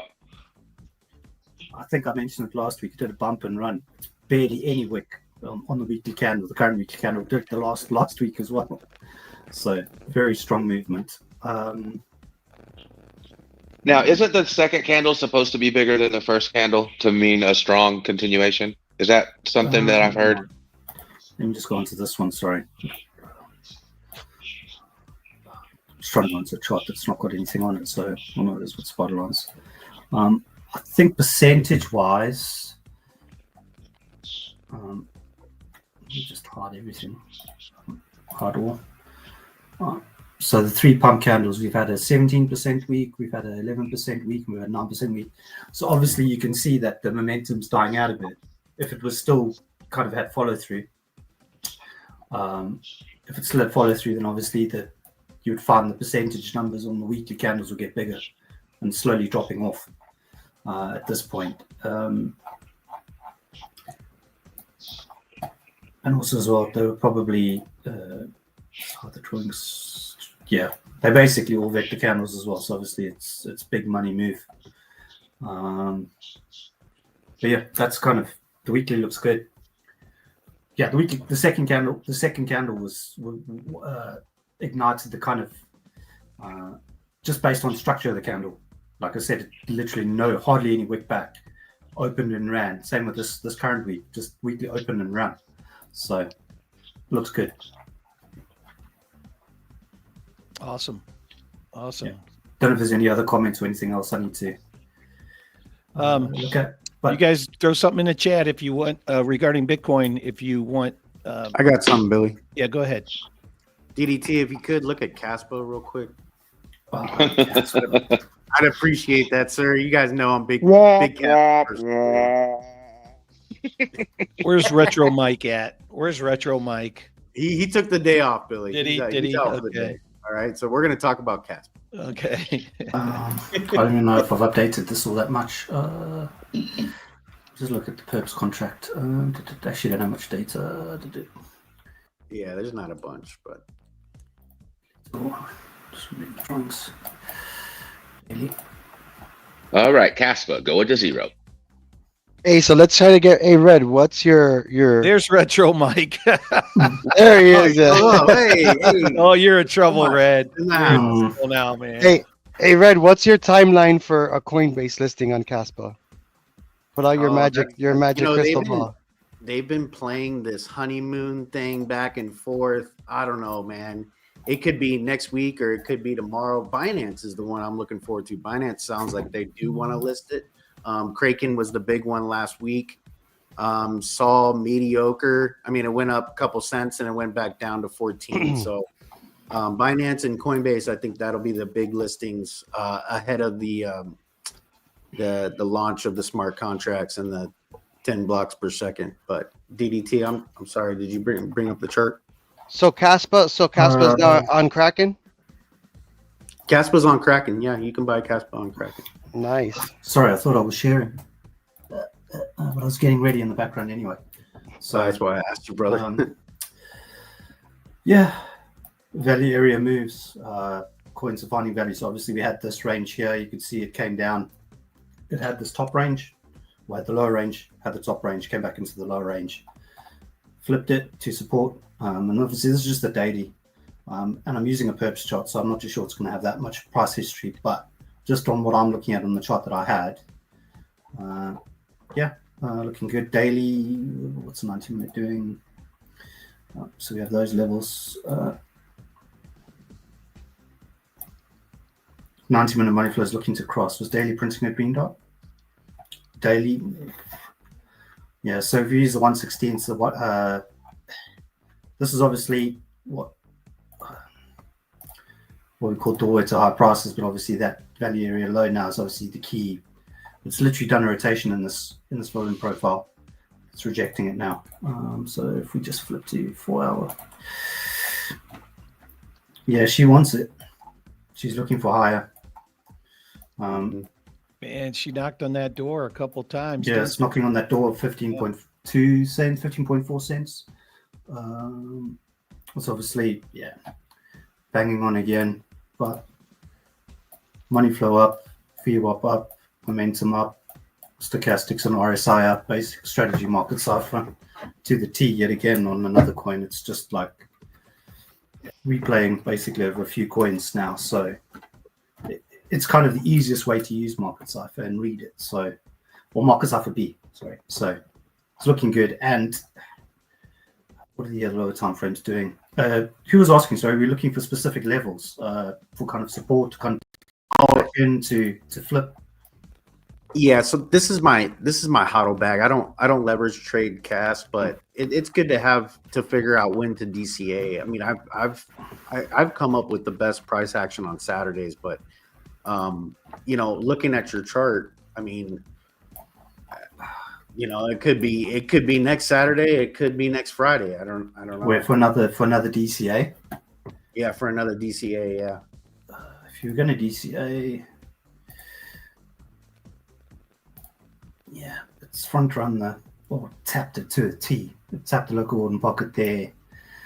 Your DCA, or obviously not financial advice, but if I was looking higher time frame and you're pulling a Fibonacci, your good DCAs are usually on the 786, 886 retrace. But those are also as well what I kind of use for like snap trades, like you get in at the lows as well. Kind of, if you're not using volume profiles, you can use like the extremes of the Fibonacci levels as well.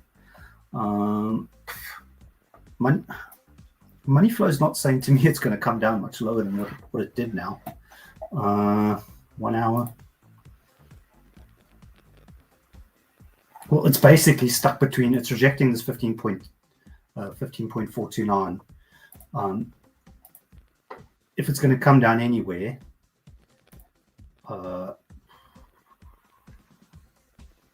there's a bit of this, So if it holds, if it's going to come down, you don't necessarily want it to break structure on the 4 hour, or even the 1 hour for that matter. But for me, if I was going to look to DCA now and it was going to come down, I would probably be looking kind of this little bit of demand here. So that zone.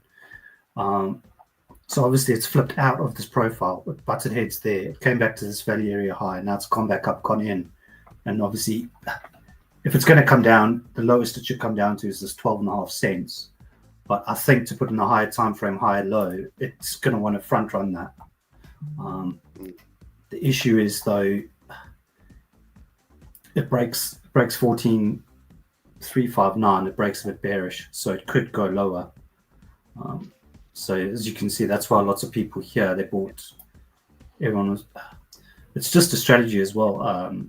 That kind of a lot of range-based traders use. You buy the wicks, so you buy the demand or you buy the demand in the wicks. So basically, you can see wick one. Is it true that it's a triple bottom there as well, which is even more bullish actually.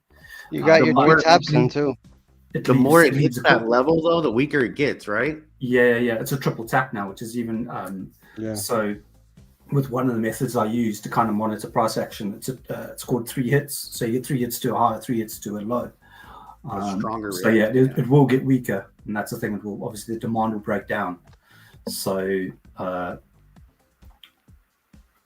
if it's not going to flip this 15.49 to support, it's more than likely going to come back down to a retest before it wants to go back up and kind of eventually flip this range back to this top volume profile back to support.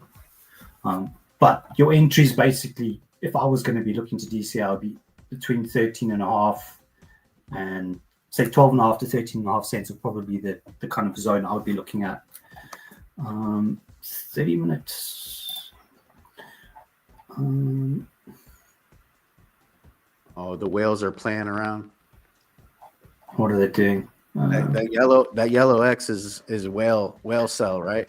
Yeah, it's manipulation. And also as well, for those that use Market Cipher A, it's kind of just something I've taken straight off CryptoFace, is that I only have the blood diamonds or the X's, and then I have the green dots and the red X's as well. It's just kind of, otherwise it can get a bit too busy with obviously the EMAs and all of that. So it's 30-minute money flow is looking to cross. It wants to move up, but it's a strong level of resistance. I noticed price action moves pretty good around those yellow X's. I mean, usually they're selling for lower buy-ins, or they're waiting to offload and then looking for lower, but that's usually what it is. Because look at that next wick right where the X is, wick down, automatically recovered, came back up, engulfing bullish candle right there, and then we ran. They send it into their orders basically. But also as well, you probably find if you have the 30-minute, you probably had a 1 hour yellow, 45-minute.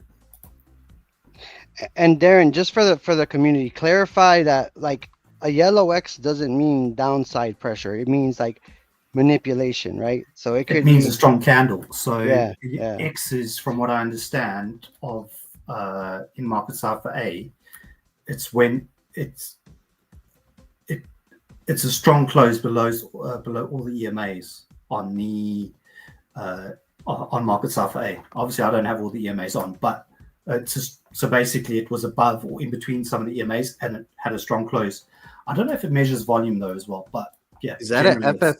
Is that a SFP right there too? Yeah, It's swing fail, right? Yeah, pretty much. It wasn't on the 30-minute, or probably on the 30 it would have done it. Yeah, 30 it did it. Yeah.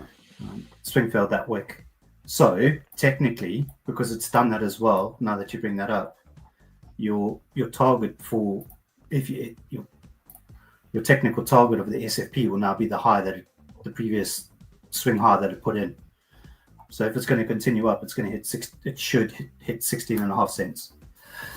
Okay. So yeah, it looks like it wants to go up. Though it's obviously tapping at this 15.49, and it probably will. My presumption is it's not going to pull back just yet. It may bing bong a bit and move around a bit. It may do like that and come down, like mess around and then flip it and move up. But technically now, if price action as well doesn't come back into this zone at all, its technical target is the top zone of the high, the swing high, based on the swing failure that happened. That's the value area high, right? This is in between. I presume that is. I've actually marked it out. Let me actually get the set levels. Sorry, guys.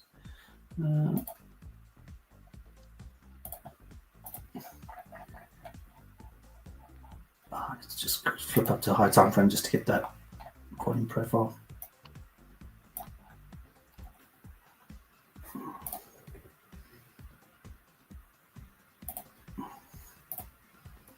So yeah, you got your POC at 16.6, and you got your value area high at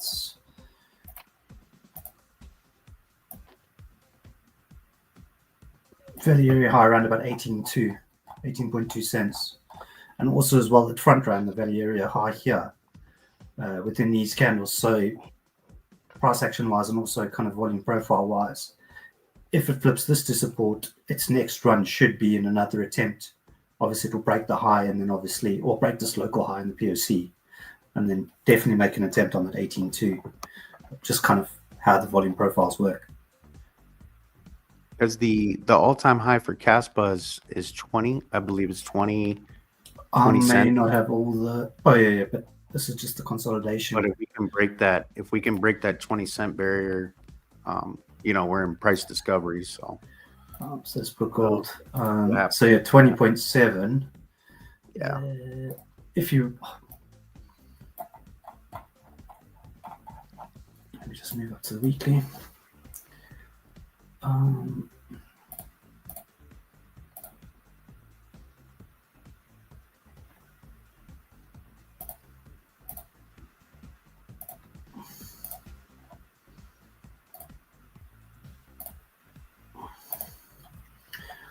Your 1618 of the trend base fib is at 28.29 cents. So if it breaks all time high, that's probably, you could probably put the 1414 in there if it's in there. So yeah, 26.6 to 29 will probably be your top zone if it, or when it does enter price discovery again. That's kind of your next. Okay, I would look at just kind of the Fibonacci extension, but just a different way of doing it. Are you good now, Red? You got your CAS TA. Are you happy? I'm gonna write this down, DDT. You said it was 28 to 29 cents. This is what 26 to 29 cents. 26 to 29. Gotcha, sir. Yeah. Thank you so much. I appreciate that. But yeah, it's looking good. Price action wise, I think it's looking good. And obviously it was hammered kind of for a long time. So yeah, looking really good for a bit more upside now. But it's following most of the other altcoins and kind of the other price action of other coins as well. So Jimmy, you're up. What's up? It's the forehead cam.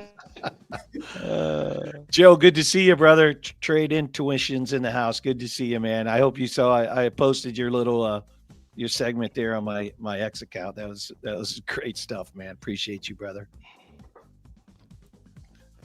Hey, Yeah, go ahead, Boyle. I got a question. So this is kind of in my family. So you have to understand, I'm Spanish. So we always do a turkey, right? But this year, like my sister put out like the family text, are we gonna do a turkey? And like I said, because I'm not in, we do a pig. I'm not gonna lie, we do a pig. But I have talked to other people and they told me, yeah, man, I don't know if I'm gonna do a turkey this year. So is anybody else like in the chat? Are you still doing a Turkey's a turkey? must. Turkey's a must. You have to have at least one turkey at Thanksgiving, and it should be fried. Correct. I wonder what if the chat's still doing. So Billy, turkey, yes? Turkey. We always do turkey and ham. That's what we do. Mhm. Yeah, we Yeah, always we cheat. do turkey and ham. We cheat. We buy the honey baked ones. You know the honey baked ham. We buy them. And we wait that long line, like it's already ordered. We don't cook one. I don't know if you guys cook one. Jimmy, you still doing a turkey or what? Man, the ladies I in my mean, family stay up all we'll night. do honey baked ham, and then we usually get a turkey from Killen's barbecue.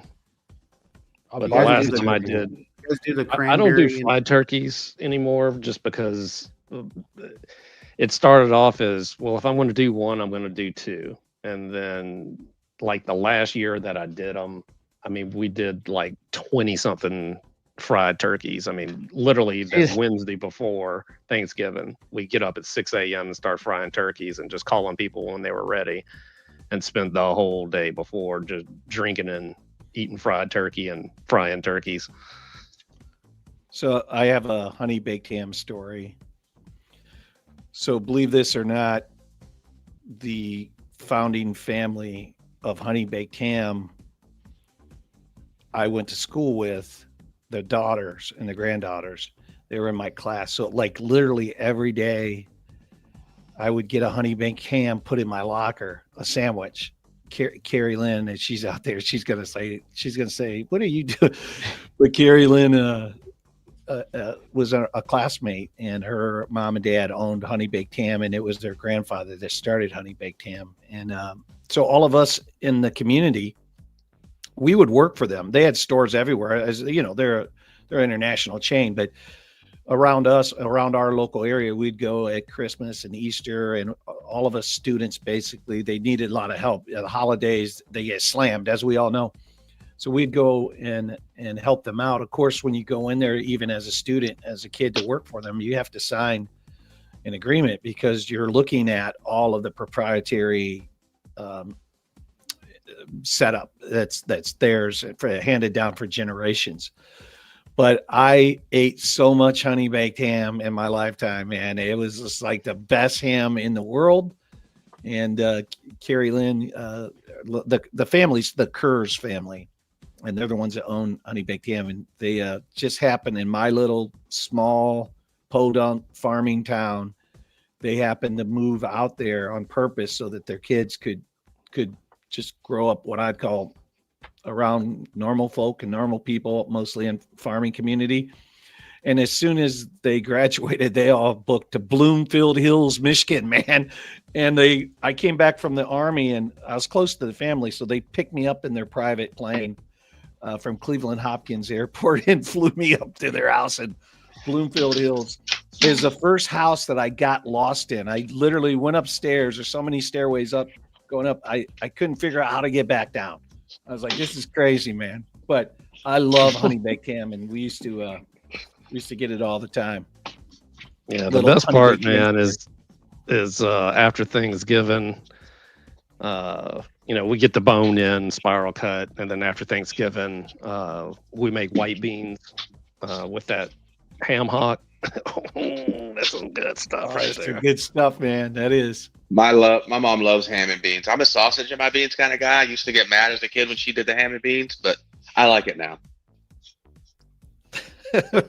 You see, oh man, Mark. And somebody was asking about cranberry sauce too.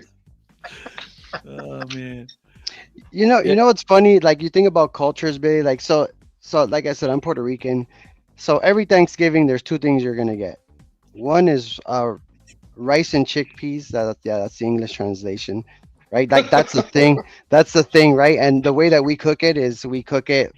We put beer in there. We put all sorts of spices, but instead of like just cooking in a big old pot, we wrap it in plantain leaves, and then we cook that rice in chickpeas, and then we make something called I don't know how to say it in English, so it's like I guess people call it like a tamale, but we instead of using corn, we use green bananas, and it's a mixture of I don't know how to say those in English. You know those white beans? I don't know. I don't know the same in English. We call them Pinto. we call them galbanzos. Garbanzo. I don't. Yeah, I don't. We Yeah, call we them call them garbanzo in Navy English too. beans. Huh? What are they called, Jimmy? Navy beans. I don't know. We call them galbanzos. So it's that, and then you'll have little pieces of pork chunk in there, and that we make like a tamale type thing in there, wrapped in plantain leaves as well. So and you boil those. That's my country's you'll get that for every Thanksgiving. I'm If you're not- excited. I'm excited this year because this year I get to eat at the grown-up table. No more kids' table. I left the grown-up table. I hated it. I prefer the kids' table by far. The grown-up. Yeah, I don't have my son, so we're going over to the in-laws' place and letting them do everything this year. I'm picking up a honey baked ham. That's my part. So How about guys, you, Billy?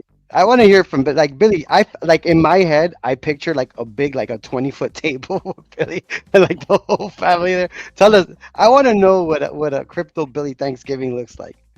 Again, if you followed Billy on Twitter, Jesus, I like. I saw the big picture. I saw the big picture. Okay. you know what's special to me is my mom and our family. My mom's stuffing was the bomb, and she passed in 2018, but probably around 2014, 15. I wrote down her recipe, so I got with her. I hand wrote it out, and just today, like now's the time I start preparing it. So today I prepared. You got to let the bread sit out for 3 days, man. So you let it harden up, and so like at our house, the big event is mom's stuffing, and there's 6 of us kids. Mark Dutch, yeah, there's 6 of us kids. There's 6 of us, and so I'm literally the only one in the family that has that recipe. And so I always take a picture and send it out to my brothers and my sister and say, "Wish you were here," because, and then of course they respond back, "Oh, you're killing me, you're killing me," So for us, it's just like the tradition of handing down and remembering how it was when you were a child, and capturing that again with the taste and the aroma, and of course the family sitting around the table. So that's kind of what's special for us at Thanksgiving time. I'm sure I haven't looked, Mark. I'm sure Mark's got something to say. Well, Billy, back in 1940. If you look in there, Billy, Dutchie's been buttering you up a little bit. He said something. He said, like I wrote yesterday, Billy is the uncrowned goat of the crypto space. Yeah, I think he's asking for. I think he's wanting a wrench, Billy. Crypto. Well, if Biomex was here, I'm not logged into YouTube. I'm logged into StreamYard, so I can't throw wrenches around myself right now. But that's what Tony pretty much does on the front end when we get this stuff set up. So, but Piano Manny B's in the house. Yep. All right, good PMB, to see you, brother. let's go. I was hanging out with And him maybe- in his chat, super chatting him on Friday. And of course, I would mod him too if I was logged into YouTube, but I'm not logged into YouTube.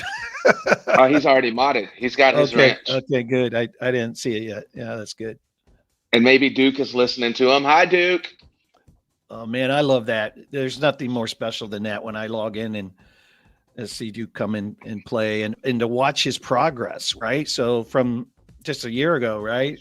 His progress playing is just, man, those are special times. That's what life's all about right there. And to be capturing that on YouTube and to have that basically home movies. That's back in our day with the 8mm Mark Dutch. It's like capturing a home movies, man. So I love that. I think that's special. I think that's very special.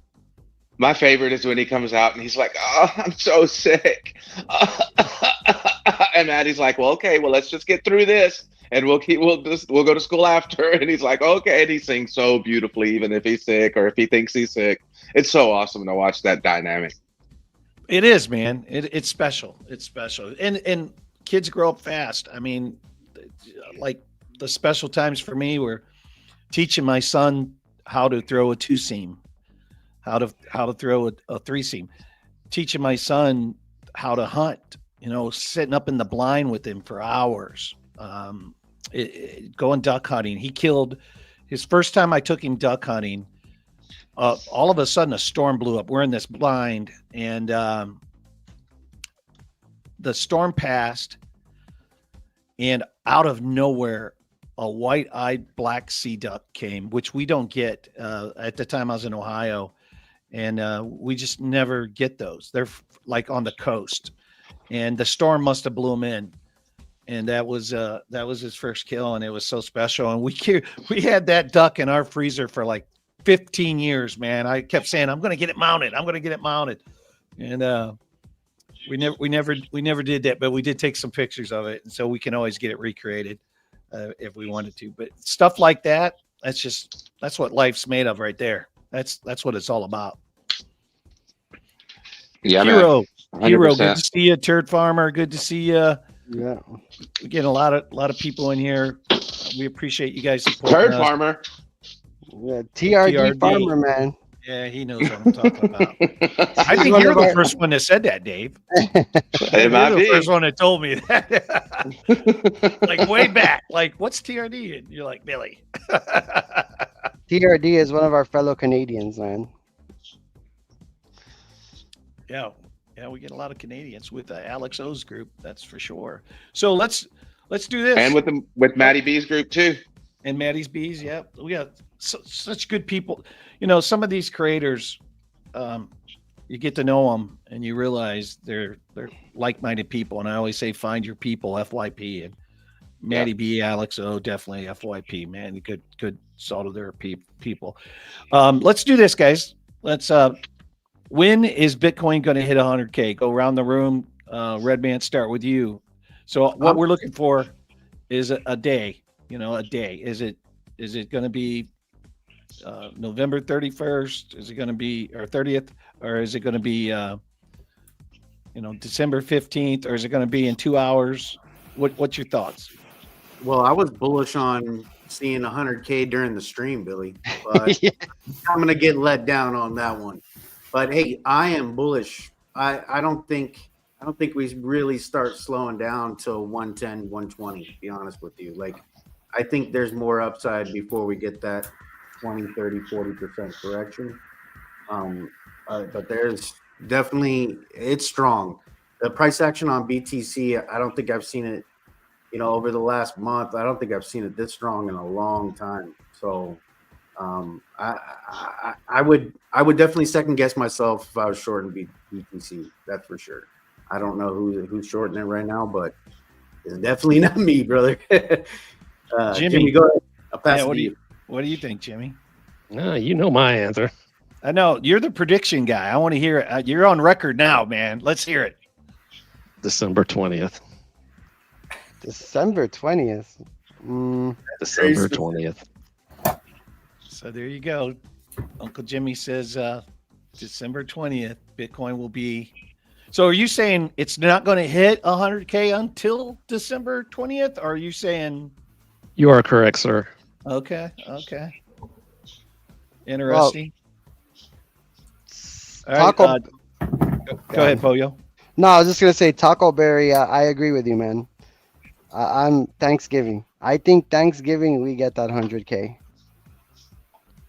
Okay. Yeah, I think you're right, Pollo. I don't think we see Tuesday this next coming up. Or no, I think it's before Thanksgiving. So I think Tuesday we don't hit.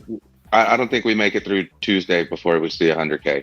I think we're already at 100K for Thanksgiving, and we show up at the table, with bags of Bitcoin. And it's funny because we hit it in futures, but I mean that doesn't count. So, but yeah, I mean I think we're gonna get there. And I DDT. think What about DDT? What do you think? DDT? I am going to be contrarian. I'm going to say we range until the Fed. As soon as the Fed cut again, then we get the pump above 100k, and then Japan will come in and hike rates and will drop. That's kind of what my thesis I was sticking to, and I mentioned earlier. So I would say we range now between, say, whatever, 99 and 90 for the next week or so, or say 2 weeks even. And then, or whatever, till the Fed cut. I can't remember when the date is, but when the Fed do the cut, then obviously that day will pump us to 100k. And then a few days later after that, Bank of Japan has their rate cut, or rate hike. So I presume if they do that, then that will obviously bring the retrace. So, but I would say probably like, up to the Fed rate there. I'm trying to just figure out which day it is now, but I think it's about the 7th, somewhere there, first week of December. So I'm saying first week of December, probably about the 7th, 6th or 7th, I think. Would hit, pick one, 6th or 7th. 6th. I'd Okay. say 6th of December. And then, 6th of December hits 100k, and then Japan comes in heavy and hikes their rates and drops us. Yeah, well, it's interesting. Bitcoin dominance has been slowly creeping down, right? So we hit it high at 60, and it's creeping down. I think the last time I checked earlier here, let me refresh this just to look at this real quick. Yeah, so right now we're at 58 even. Bitcoin dominance 58, and so I don't know. It's a tricky one for all of us that have been in the space a little while to even be talking about Bitcoin in the 90s, man. It's like I mean, you guys remember the last cycle, 2021, and you're at 65,000, top 69, but 65, and everybody's talking 100K, and then, of course, we know it never hit that, and so here we are now. We're actually just so close to it. It's going to be interesting if we blast through that or not. It's definitely a psychological barrier. It's something that is going to be wild to be a part of and watch, and all of us are in it together watching this thing. And so I'm going to say that I'm going to say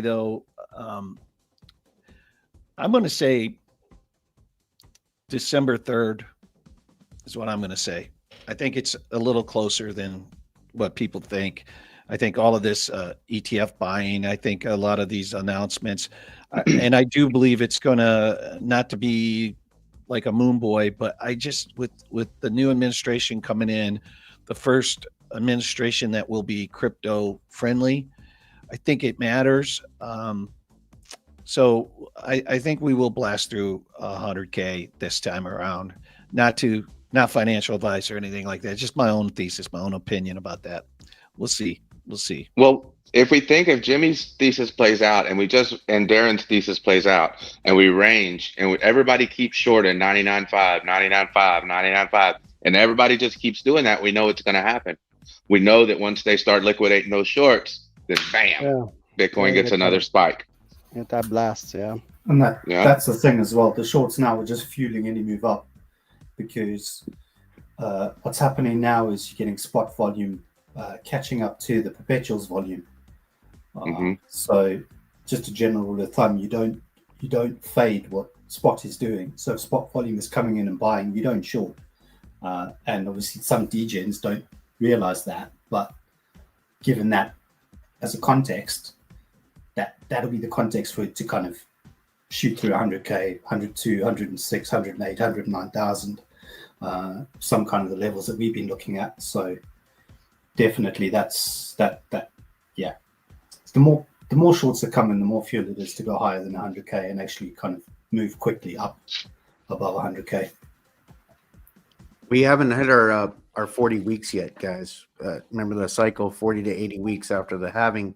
We haven't hit the 40 weeks yet, and we're knocking on the door of 100K. I mean, this is pretty exciting stuff. Super Bitcoin. exciting. I mean, who knows what's going to happen January, February? That's we could be a lot higher than where we are now.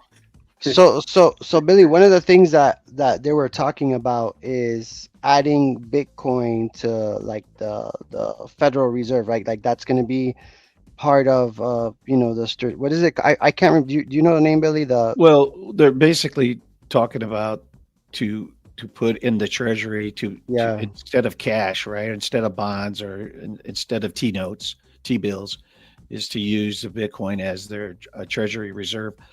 And the number's been thrown around, and I think it came from we were at the conference, right, in Nashville, Trump's speech, and it basically numbers thrown around was, 1 million Bitcoin. Well, if you think about that, there's 21 million Bitcoin, but we know like 2 million of them, 1 million of them locked up with Satoshi, 1 million of them lost. You got another million if the government does take that, which right now I think they have right around 200,000 Bitcoin from seizures and things like that. But if they buy another 1 million Bitcoin, and you're down to 18 million Bitcoin. I mean, we're running out of supply at that point. I mean, there's 8.2 billion people in the world, something like that. There's 340 million Americans. Billy, I got something to add. Yeah, go ahead, man. If you'll let me share my screen real quick, I'm going to share a tweet from Senator Loomis. Let's see if we can pull this up here. Yeah. And Billy, that's not counting the states adding that to their strategic reserve as well. So even if let's say if we did the 1%, like take away 1% from commodities, take away 1% from gold, and start adding that, I mean, it's a lot more than what people think. And I think that's that supply shock. I don't even think the supply shock has kicked in yet, to be honest with you. Yes. So this is the Bitcoin Act of 2024. And this is something that she's going to propose. If you minimize that on your screen, Red, it'll be bigger on ours. Yeah, Billy, if you can full screen Red, that would be because it's really hard to see on my end. Yeah, I'm trying to. For those, Corey, just to interject and step in here quickly. The US has got 208,000 Bitcoin, but I don't think the seized Bitcoin on the US government on Arkham has the Bitfinex and a few other hacks. Right. I was estimating a while ago it was about 260,000 Bitcoin, give or take, and also Silk Road, because I think the bulk of the Bitcoin on the US government on Arkham on this is Silk Road anyway. Most of it is Silk Road, but there's a few other FBI seizures as well. So I think it was about 260K, give or take. Bitcoin. Yeah, I've heard different numbers from 220 to 250 or 260. Yeah, but that's quite a bit of Bitcoin, and then you add another million to that. That's a lot because I think a lot. How much does BlackRock have? BlackRock has 300 and something thousand, doesn't it? I can't remember their number, but look at Saylor alone, man. That guy, like, that's what we should do is like track some of this. Yeah. I do. I look at Arkham quite a bit, kind of for these type of things. Yeah, but we should try to make a spreadsheet on that to try to keep track.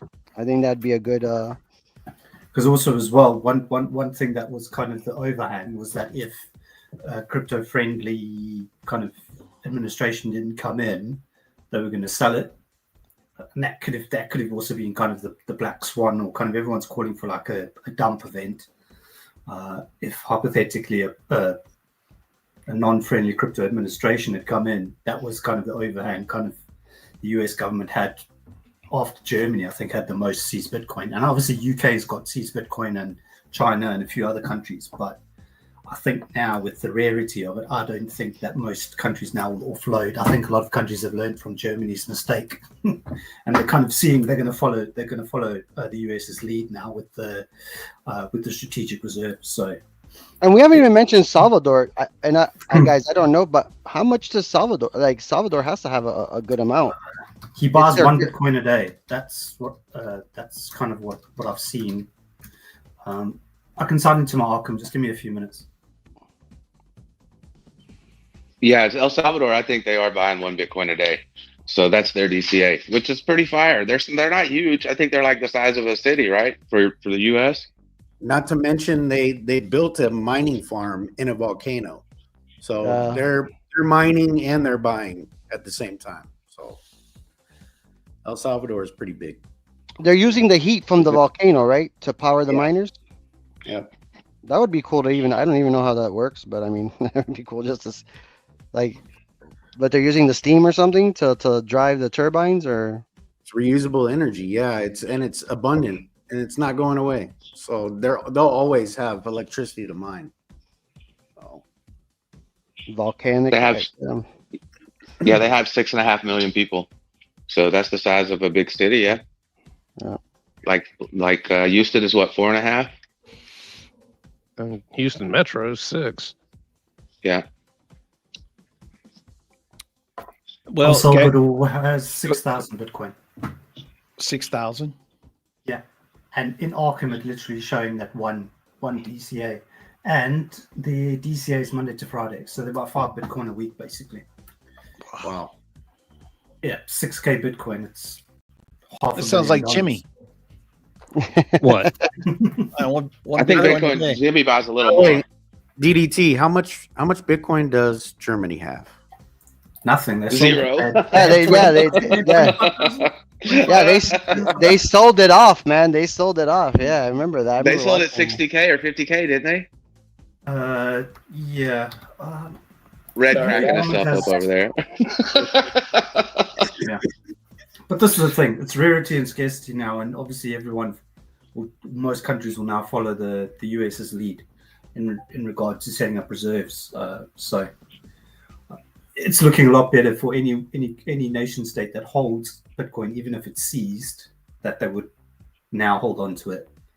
But also as well now, for those kind of UK wise as well, they dumping gold. They're making they're making our currency also a bit of a Ponzi now. So even more than what it is, getting worse. So at some point they may realize that the reserve will be good and keep obviously the 60K Bitcoin that they do have. So just got to wait and see. But I presume most other countries are going to follow the US's lead now. Yeah. Man, I have to say that we're so lucky that we have Alexandra G as a mod. I mean, she is so busy all the time. And for her to take out another show on YouTube as she's so busy in all the other shows, thank you very much for showing up for us. We really appreciate that. Yeah, absolutely. Well, guys, we pushed the 2 hour. We're over our 2 hour mark. I do want to just remind everybody about our Twitter X space this Tuesday at 9 p.m. And we're going to have Cornucopias on. So what they're doing over there, and I'm not a big gamer, whether it's Web 2 or Web 3, but the gaming piece, the gaming narrative, I do believe is starting to heat up in the crypto space, and I do believe that Cornucopias is one of the leaders in that regard.